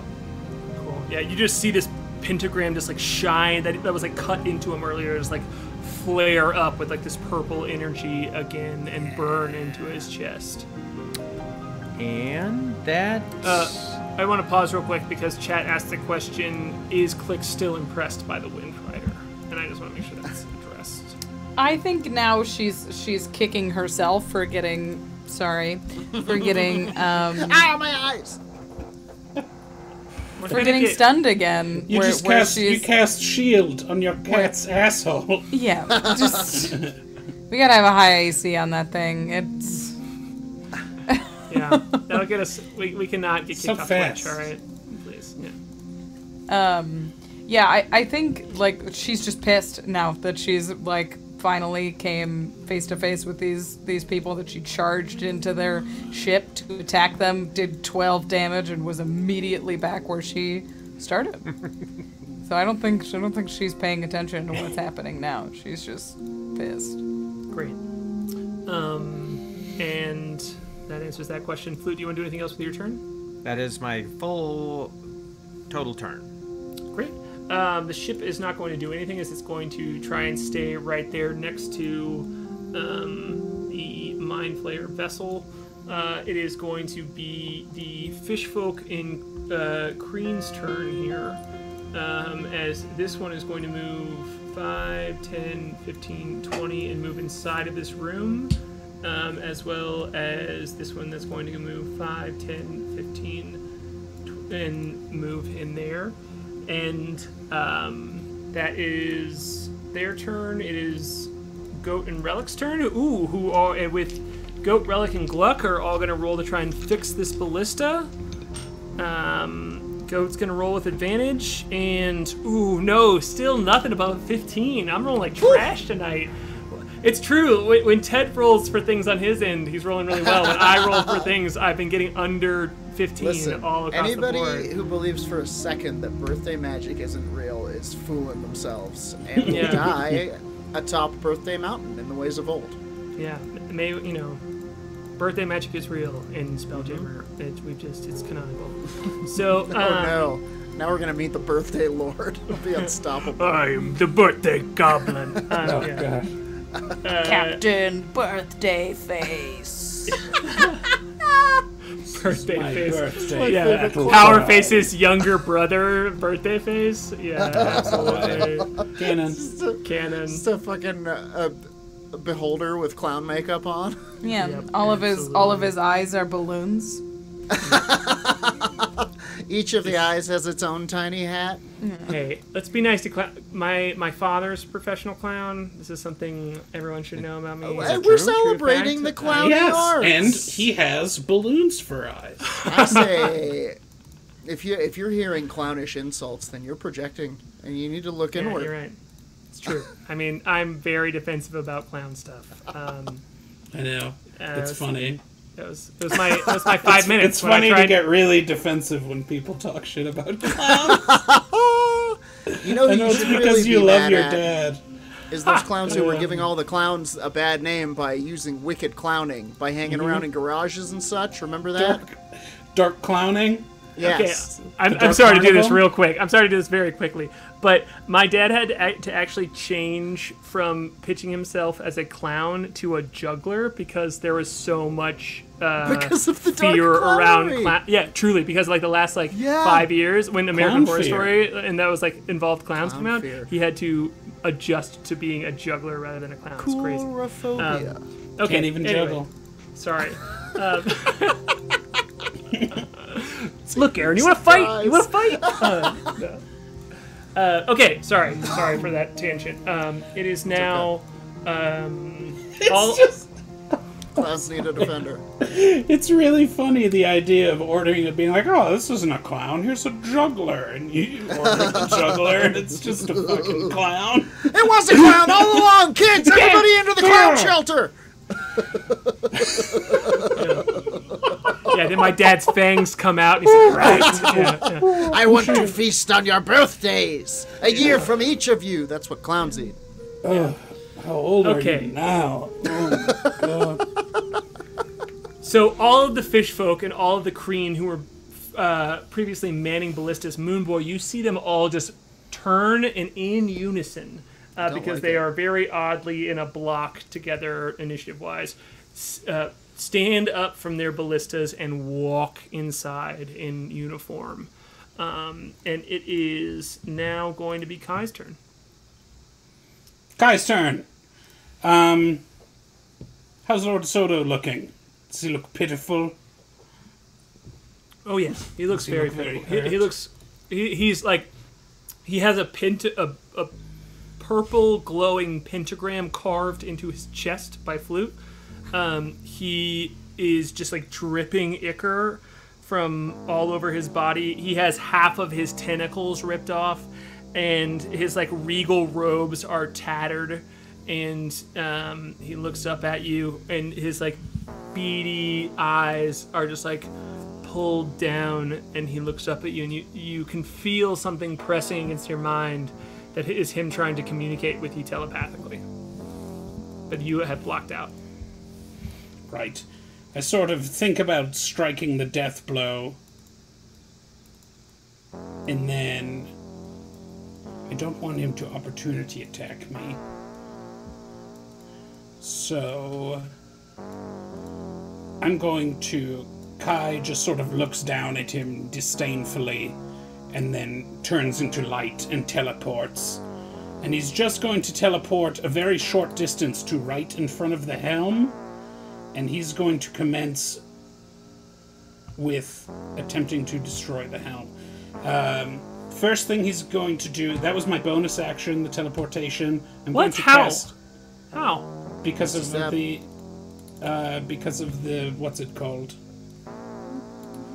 Sorry, it's one of my Artificer items. We've used it before. Oh, okay. It's not you're not using the spell teleport. No. Okay. It's just it's like a you're like step. Yeah, it's only like a 30-foot. Anyway. Yeah, you like sorry. I just disappear and reappear with my back turned to him in front of the helm, and I'm going to reach my hand up near my head, and I'm going to cast... I guess it's not actually my head. I'm going to hold my hand up towards the sort of center of my body where there's this shimmering keyhole, and I'm going to cast Intellect Fortress upon myself. Whoa. It is... You know, I've heard of this spell before, and every time it's said out loud, I'm just like, what is this? How is this a spell? This is a very cool name. And then I'm going... like an alt-right blog.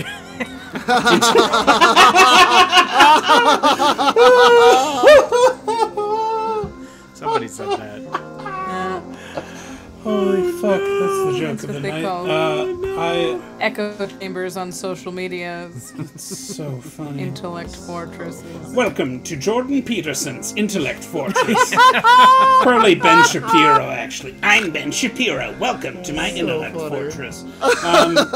K.A.I's there like, let me bake you something. Yeah. All right. So I cast Intellect Fortress, and my essence is sort of girded by this runic light, and I will reach out and touch the helm. Okay. Give me a wisdom saving throw. I have advantage on it because of Intellect Fortress. Well, look at you, Ben Shapiro.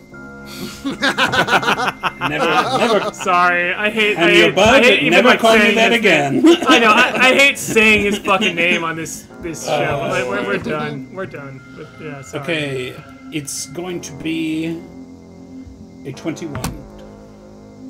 Thank goodness. So, for Kai, advantage. You have destroyed, or you have touched a Nautiloid helm before. Mm-hmm. And last time when you touched a Nautiloid helm, you saw this big floating purple force. You were like projected out into the void, and it spoke to you. And it saw you. And this time when you touch it, you're just out in this like you get sucked for a tiny second out in this purple void, alone. And you are in this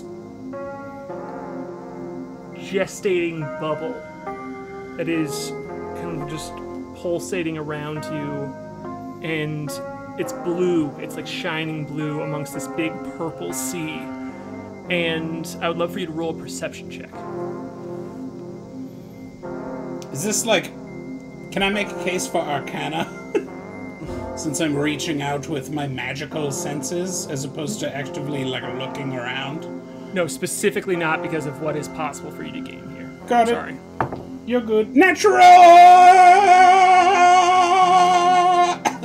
Oh, 20. Holy Natural fuck. what? Oh, thank God. 20. Natural 20. Oh man, I just immediately saw the amazing GIF that Uncle Brenner made today. Totally. And it's in our Discord. If you haven't been in our Discord, come hang in our Discord because there's an amazing celebratory GIF of Aaron. And From the last as episode, soon right? as soon as you dropped that dice, I just saw it in my mind. So yes, with a natural 20 here, you see in this purple sky all around you. It's just a big empty, glowing purple space that you can see. There's like a mist of what is clearly some sort of pool that you were inside of, and it's just all encompassing. And you see a brain the size of a large ship. It's clearly, you're not sure how big you are in this projection of you out into this space, but what you see is a brain that is 4 times your size. It has the tentacles that the front of this Nautiloid has underneath of it, and it was like reaching around, and you just see it floating through this purple pool space, and kind of like turning slowly. Each crinkle on its head, it looks like a river between each one of like fluid just filling in the crinkles, moving around. You can see electricity sparking like an atmosphere to it, and you are far away from it. It doesn't seem to notice you, but you are just alone, hovering in this moment for a second. Would you like to do anything else? I'm going to move towards it. Yeah, as soon as you think that, you feel your bubble push you toward this brain. And it gets closer, and you can see that it's true. Like, the crevices between the nodes of the brain have a literal river of fluid moving throughout them. There's electricity pulsing through each one of those rivers. You see, like, big zaps from one piece of the brain to another. These, like, large arches of lightning. What do you do? Is it still my turn? Yeah, because we're off script here, so yes. Okay. I'm going to continue approaching. I'm going to continue my approach. I want to try to reach out with my consciousness to do damage to this space the way that I did the last time I was... Well, actually, I'm going to wait to do that until I can get closer to this brain. Okay, I'm gonna move you over because as soon as you can't quite act on it, but we will pick this up in a second here as Flute and Klik. You all see K.A.I kind of sit down and this same kind of purple spark float throughout the chair and go into. You can see connect with K.A.I.'s body. There's a purple flicker of this spark in his eyes, and he's not being harmed. You can tell because there's no writhing of his body. He's just connecting with it. With that, it's going to be Moonboy's turn. Okay, I mean, I gotta get to the squad.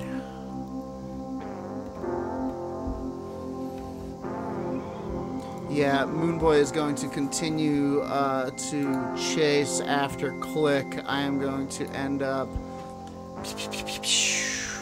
right here with a movement and an action, but I am within the tunnel. Can I see anything outside? You can see this staircase right here. That's it? Yep. From End that tunnel, turn. unfortunately, yeah, I'm sorry. This is the end of my turn. Yeah, okay, cool. I will say the fact that those dwarves all moved out of that space is good for you, so you've still timed that right by not pushing it too hard. That is going to be Lord Soto's turn, who is going to look at you, Flute, as you were the closest ally to him, and he says to you telepathically, "Take me with you. I am valuable. Take me with you."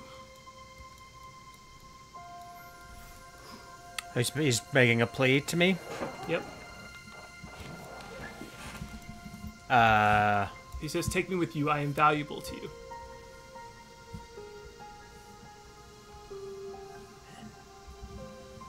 I'll say, We'll call off these dwarves and we can talk.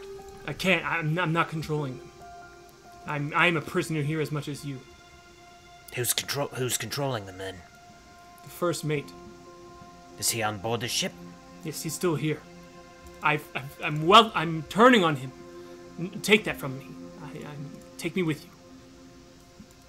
Where's his first mate? And he's going to use his action to close his eyes, kind of like put his tentacles up and his hands up over his beady eyes, and you just feel a quick pulse from him, and he looks up and he goes, "Behind the crates under the stairs," which I will ping here on the map is kind of close to where Moonboy is about to enter and where all of these Kreen and fishfolk are. I'll tell Lord Soto, Get down on the ground, turn your face away from me, and look at that wall. Roll an intimidation check.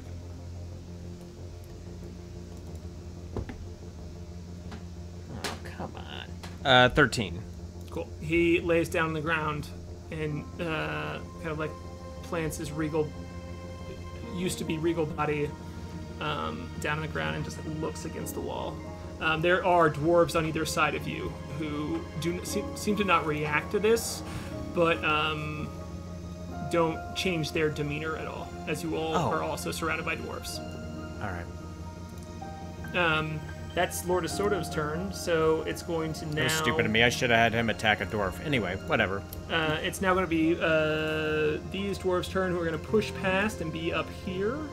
They're going to move and basically surround you, Flute. After you say that and he pushes himself against the wall, you now have dwarves on all of the squares around you. These two of them are going to attack here. They're going to roll a d20 to hit. To see as they climb their way up the stairs with their milky eyes. There's four looking like near identical dwarves as they seem related, as they all have a similar red sheen to their beard in a balding pattern, and they both miss as they come at you, come up the stairs just flustered, looking at Lord Soto, looking at you, and just smash their axes that you're easily able to dodge. Those birthday discs gone cold, huh, Ted? And that's gonna be. Well, I thought that messing with the helm was gonna get rid of the dwarves. So sorry, everybody. It's alright. It's okay. There seems to be a Mind Flayer that has not shown itself yet. That Flute knows about now. Down by Moonboy, huh? I've learned a couple. I don't know things this since though, last because this time. was all mental, right? Yeah. Only Flute knows this. So I know that Flute just told Lord of Soto to get on the ground, and he did. I know that. Absolutely. Okay. And that is going to be Klik. It is now your turn. Yeah. Is it my turn? All right. Oh no, it's Klik's turn. Yeah, It's my Klik's turn. Yeah. Sorry, I missed her. There's 4 dwarves. Sorry, it's a big old fight. Yeah. All right, we gotta get through some of these dwarves. Can I use like non-lethal damage? Just try and knock them out. Absolutely. I'm going to attack. Especially because you do melee damage. As long as you're not using the fire end or the psychic crit, I can just assume that all of your damage is non-lethal as you were using combat against them. So go for it. Great. Well, I was certainly going to use the fire side. They don't have any damage on them. They'll be fine. We gotta get some bodies down. And I'm going to attack this dwarf that's here with the pointy end, so the fiery side. That is a 19 to hit. All right. That absolutely hits. As you step up to this first one that is like the closest to you on the side of Flute, and you just smash into it with the top of your Githka, and how much damage do you do? So I am going to use the fire side. 6 plus 3 is 9 plus 4 is 13. Oh wait, not that.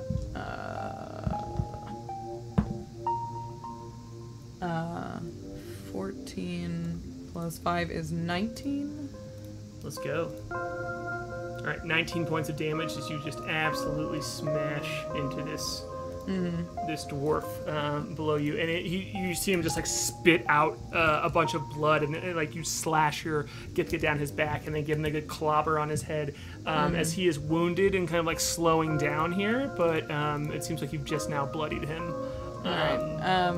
I'm just gonna gonna tough. I will say, like you did about half of his hit points. It's not me like metagaming with like, yeah. It seems like you did about half of his hit points with that much damage. Dwarves are hardy.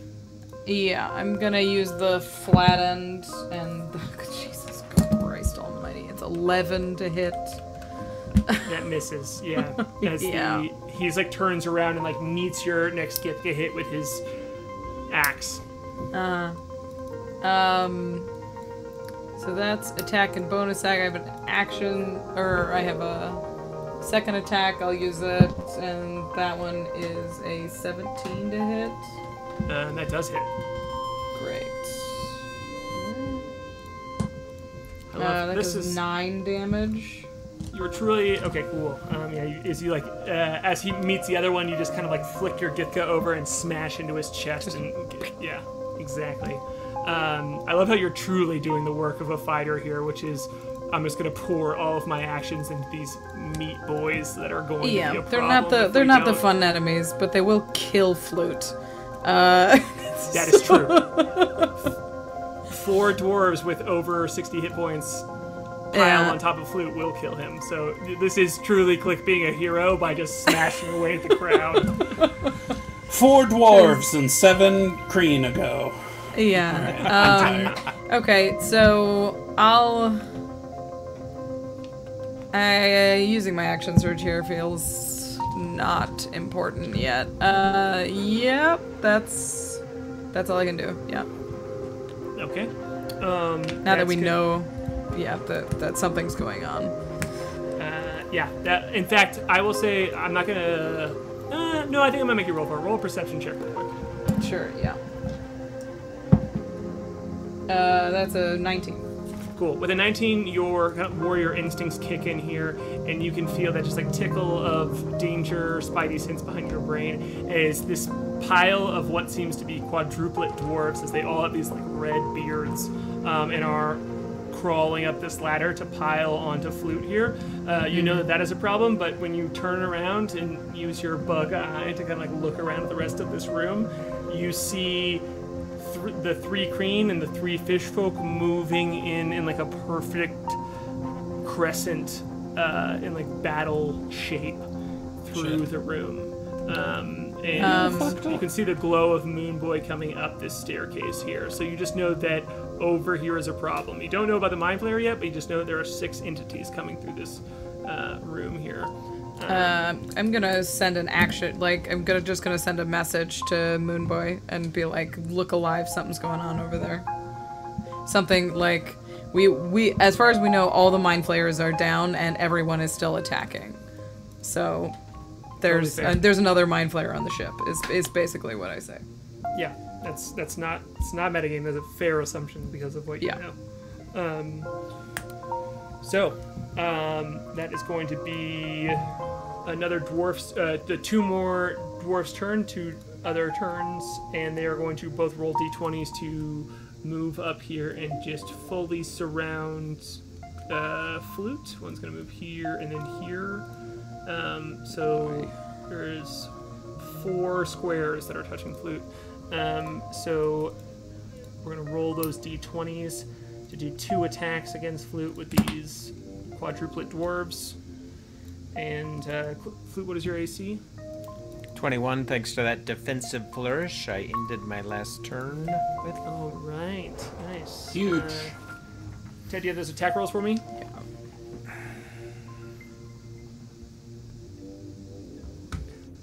All right, that's both are going to be under that because of that defensive flourish. Look at you. So just, for the flavor of this, like, both of them come up this ladder, and you truly are, like, Flute is surrounded. You are in a crowd of dwarves, and they're all taking their axes and swinging at you, and you are just hitting every parry. Just each one of them coming at you, and you just lean over and, like, smash one out of the way, smash one out of the way, smash one out of the way. Next up here is going to be Flute. Flute's cool again. Yeah. Oh, boy. The first thing I'll do is yell, There's a first mate hiding behind the crates by the stairs. I'll just kind of yell that out to whoever wants to hear that. And then, Whoever's oh boy. opening to listen. What's that? I said whoever who's opening to it. You said whoever wants to hear that. That's Yeah. Oh gosh. Spirit is open to feedback. Yeah. I'm going to. Oh man. Sorry, I'm not sure. So, just sorry to ask a mechanics question. If a spell has a 30-foot cone centered on me, it starts from the point of the one of the squares that I'm in, right? Absolutely. Yep, that is correct. But it could be any. It can be any point on there, or is it? Yeah, I mean you can face that cone around any way that you want to. That's correct. So it could start where I'm pinging and then go outward in this direction. What is the cone size? 30 feet. All right, I will just throw a 30-foot cone on the map here real quick, so you can have vision on exactly that. I think. I was able to do this before, maybe. Oh no, I'm stalling out. I had this so ready, and then I can't do it. Oh, it took away my character sheet. Sorry, or just tell me. Yeah, sure. Oh, okay, sorry. I'm sorry. I was trying to do a cool thing instead. I'm just going to do the normal thing, which is that, yeah, there's a 30-foot cone coming off of you, so it can go 30 feet in any direction, and it's about 15 feet from edge to edge with where that cone is. So if you want to start here, you're kind of just like aiming it in any direction. Oh, there's the cone. Okay. Then I'll aim it to. Let me draw a shape here. I'm gonna aim it to get these 2 dwarves. Absolutely. Right here. Yeah. Cool. I'm gonna pull this dried chicken heart out of my component's pouch and hold it out to them and say a spell, and they both have to make a wisdom saving throw. All right. Absolutely. It'll be a DC 16. Yeah, you just see Flute. 1 saves and 1 fails. The one to your left saves and the one to your right fails. Cool. So that one, there's like a sound from far beyond, not on this ship, not in the planet garden, somewhere of a massive door creaking open, and that dwarf is terrified. It will drop whatever it's holding, and it will take the dash action to get away from me. Okay, absolutely. So, Ted, please note that on that dwarf's turn, it will drop its weapon and run down the ladder. As you just see it kind of like look at you and start quaking and shivering, and the dwarf next to it, even with its glazed over eyes, kind of just like looks at it slowly. But this one is just like quivering and shaking, and you can see it readying itself to run away from you as it drops its axe. And then which dwarf did Klik hurt? The I closest hit the one to between her. us that you have advantage Okay, on. cool. Then I'll turn, and you can do a second spell when it's a cantrip, right? Absolutely. Great. I'm going to point at it, and from that same far away place, it sounds like it's at the edge of the universe, a bell tolls, and this dwarf has to give another wisdom saving throw. Okay. Absolutely, it will do that. But Andrew, you just noted that there is somehow a bell and a door at the edge of the universe, and that just freaked me out just by hearing it. I just want to note that. So the dwarf fails. So what happens to it? As it also just like looks at you and its eyes get wide. All right, I cast Toll the Dead, so it's going to take 14 necrotic damage. Oh shit! Absolutely. From a 14 damage from a cantrip. Everybody, Toll the Dead. Yeah, when they're already hurt. Yeah, absolutely. It just starts bleeding from its eyes as it looks at you. As you can, it like hears this ringing. It's like gripping its axe very tightly. And is that the end of your turn? That's my turn. Wow. Yeah, I bet it is. That was a hell of a turn. It's Moonboy. You are now up.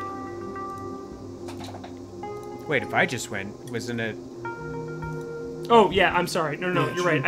I keep getting lost by the there's so many dwarves on the board that I keep getting lost by it. I'm sorry. It is now the ship's turn, which is staying right there.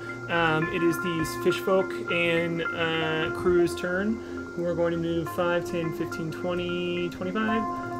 All of them are going to move themselves up here and not act yet, but you all can see Klik and K.A.I. especially. No, not K.A.I. because you're in another place, but Klik, you can see this just like line of Kreen and fishfolk walk themselves up here, and surrounding For the clarity, staircase. the green is fishfolk, the yellow is Kreen.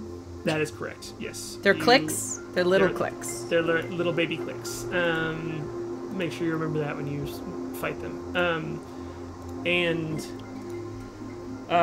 Goat and Relic are going to and Gluck are going to try and fix the ballista here. Man, I rolled an 8, a 2, and a 4. Holy shit. They have not fixed the ballista yet, as they seem to be arguing about exactly how to do it at this point. And we're going to be at the top of initiative here with K.A.I. It's now your turn. Okay. It's useless.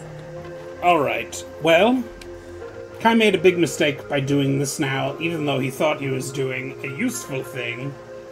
But Yeah, you are back in that's this because purple, he can't see anyone. So yeah, you are back in this like purplish dimension, and I will say, roll an Arcana check. I know that you're gonna do it, but I just want to still make you roll a dice, and just to try and like get those natural 20s out. it's not a natural 20, but it is a dirty 20.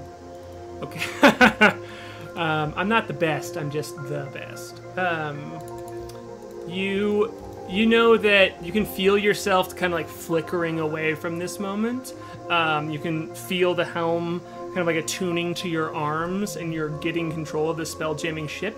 This is the last turn that you will be in this dimension, and you are right up against this like bubble, this protective bubble that you're in is right up against this brain. You can see these huge tentacles that are the size of trees themselves, like writhing around you, and you are right up against this brain. If you want to do something specific, you absolutely can. I will say this is not something you can do damage to and just do it, so it's more of like if you want to try and do a thing, tell me what thing you want to do.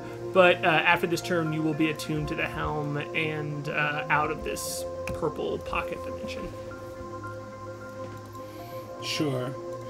I guess what I was going for was to try, rather than attune to the helm, was to try to do what I did the last time we found ourselves on a Nautiloid, which was to sort of enter this space and destroy it from within. Yeah. But, I mean, I guess it makes sense to attune. I mean, I will absolutely give Kai the knowledge and option to be sitting in this and getting control of this chair, and you can either break it or have control of the ship. And you have the decision to decide whether or not you want to have control of the ship or break the helm. Instead of destroying the helm, I want to try to reach out with my magics and sort of break the connection between this brain and the helm. Okay. Does that make sense? I'm sort of in uncharted territory here. I don't really know what I'm doing. No. Coming because Kai doesn't. I will say. So your desire here is to try and maintain the function of the helm, but disconnect the helm from the connection to this brain. Is that correct? Yes. Okay. Roll an attack roll, and you can add your spellcasting modifier to it.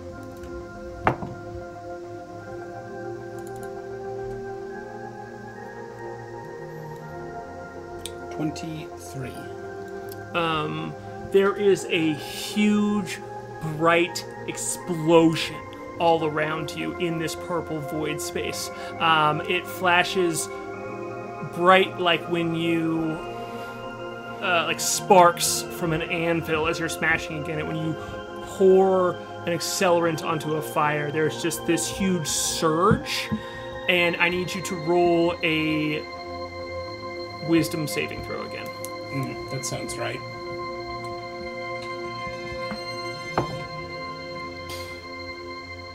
$19. All right, cool. With that, we are going to pick it up next week in the same spot that we picked it up last week, which is Moonboy starting the turn. So this is our first time where we've ever taken a combat into 3 sessions. But here we are. Here we are, and it's going to start with Moonboy walking up these stairs. And we don't know what happened to Kai exactly, but we're going to find out next week. It's the opposite of my birthday. Oh boy. Oh my god, what an episode. But there are still so many enemies on this board. Yeah, I feel like I blew it. Fiendish is the word I was trying to say. Find this last guy. Harlan, thou art fiendish. Yeah. Another full week. I was planning that slow move for a whole week. Nothing. Man, Easiest rolls of my life. Ted, get out of here! Get out of here! I was like, yo, I got just because it's your birthday, get out of here! I got 6 rolls to do. There's gonna be some failures. So it was like 16, 17, 19, 18, 20. Happy birthday, happy birthday, Ted. That's all you get. Okay, thank you so much for hanging out, y'all. Happy birthday, Ted. Thanks for helping me roll dice, do mechanics while we're doing so many other things. Shout out to Case Drury, everybody, for Tiger Moon Productions for throwing so many awesome things up on the screen here. Jason Wardell. Yeah. Had a slow sound. Had a Moonboy move. Has a puppy at his feet. Amazing. Yeah, thank you so much. Reminder to subscribe to our Patreon. It helps us support these folks. We're trying to create a community where we can support this show and pay our friends. So please help us continue the show if you can. What else we got here, y'all? And if you can't join the Patreon, just tell your friends about the show. Truly. Just tell them. Join our Discord. Heck yeah, get in there. Shout about dice. Discord. Subscribe on YouTube. Subscribe on Twitch. Just any little thing. If there's a thing you can do on the website, You're watching this on? Do the thing. Yeah, Push all the buttons. They all help. the They do help us. it truly matters. Yeah. Today at 8 a.m., Jason Wardell shared maybe the most haunting description of Eldritch Madness I've ever seen on the Discord. Oh, it's so good. come It's join very us for 8 a.m. Eldritch Madness. Yeah, the It was Discord is good. completely free to come hang out and talk about the episode and talk D&D with all of us. That's just a place to build a community. So get in there and come say hi, even if you can't support us financially. We really appreciate it.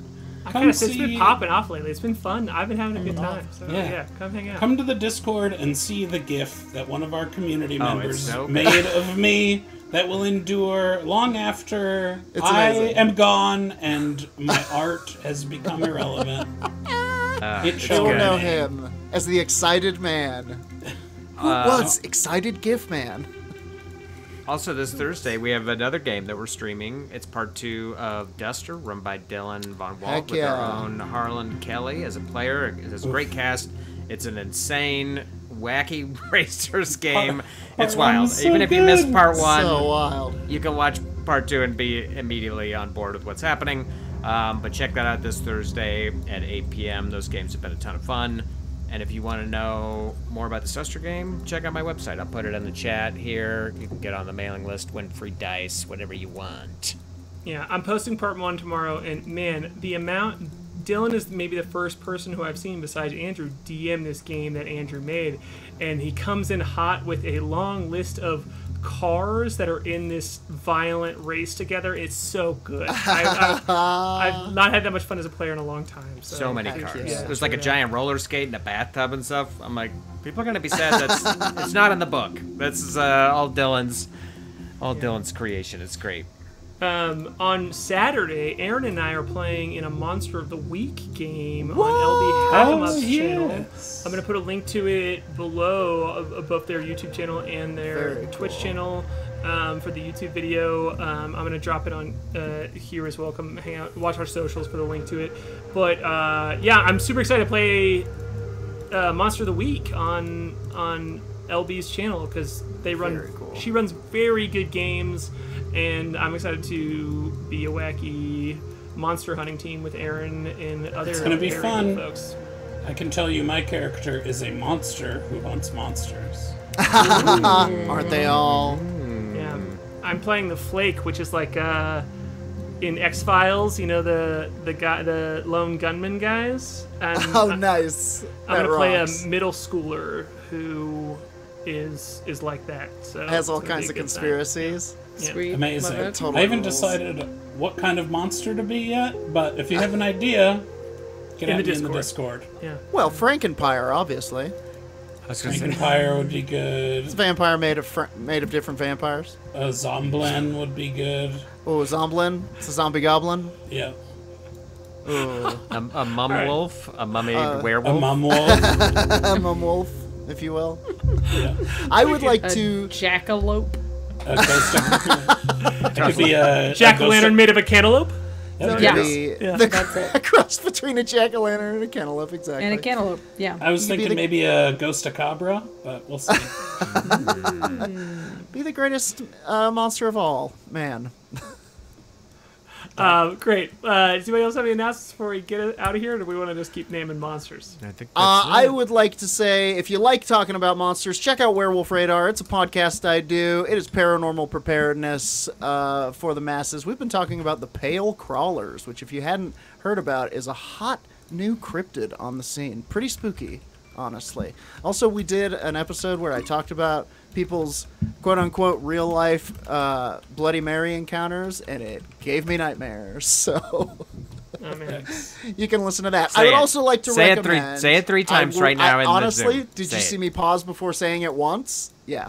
I would also like to Just call propose it on our BM. way out... That's nice. Sometimes I go in the bathroom and BM, you know? I would like to recommend, on the way out, that we do a raid. There's 31 of us here. Dork Tales Dungeons and That's a good idea. Dragons is doing Rime of the Frost Maiden right now. They have 44 viewers. It's the final showdown. Dude, Also, yeah. my pal Let's do it. Nelson Jests is playing. We're gonna do it. I'm gonna Right do it for us down. right now. Thanks everybody for hanging out with us tonight. Part 3 next week. Yeah. Let's see if we can Our take first down a fight. single Mind Flayer without Guy. Hell yeah. Yeah. Hell yeah. Let's go.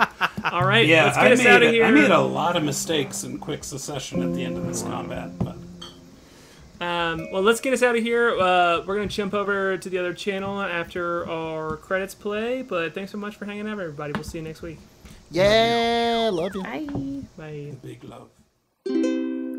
Stargazer, Moonboy, Klik, the Crusher, K.A.I, Humblia, Chef, and the Windrider, Flute, Whimteaser. They're better than heroes.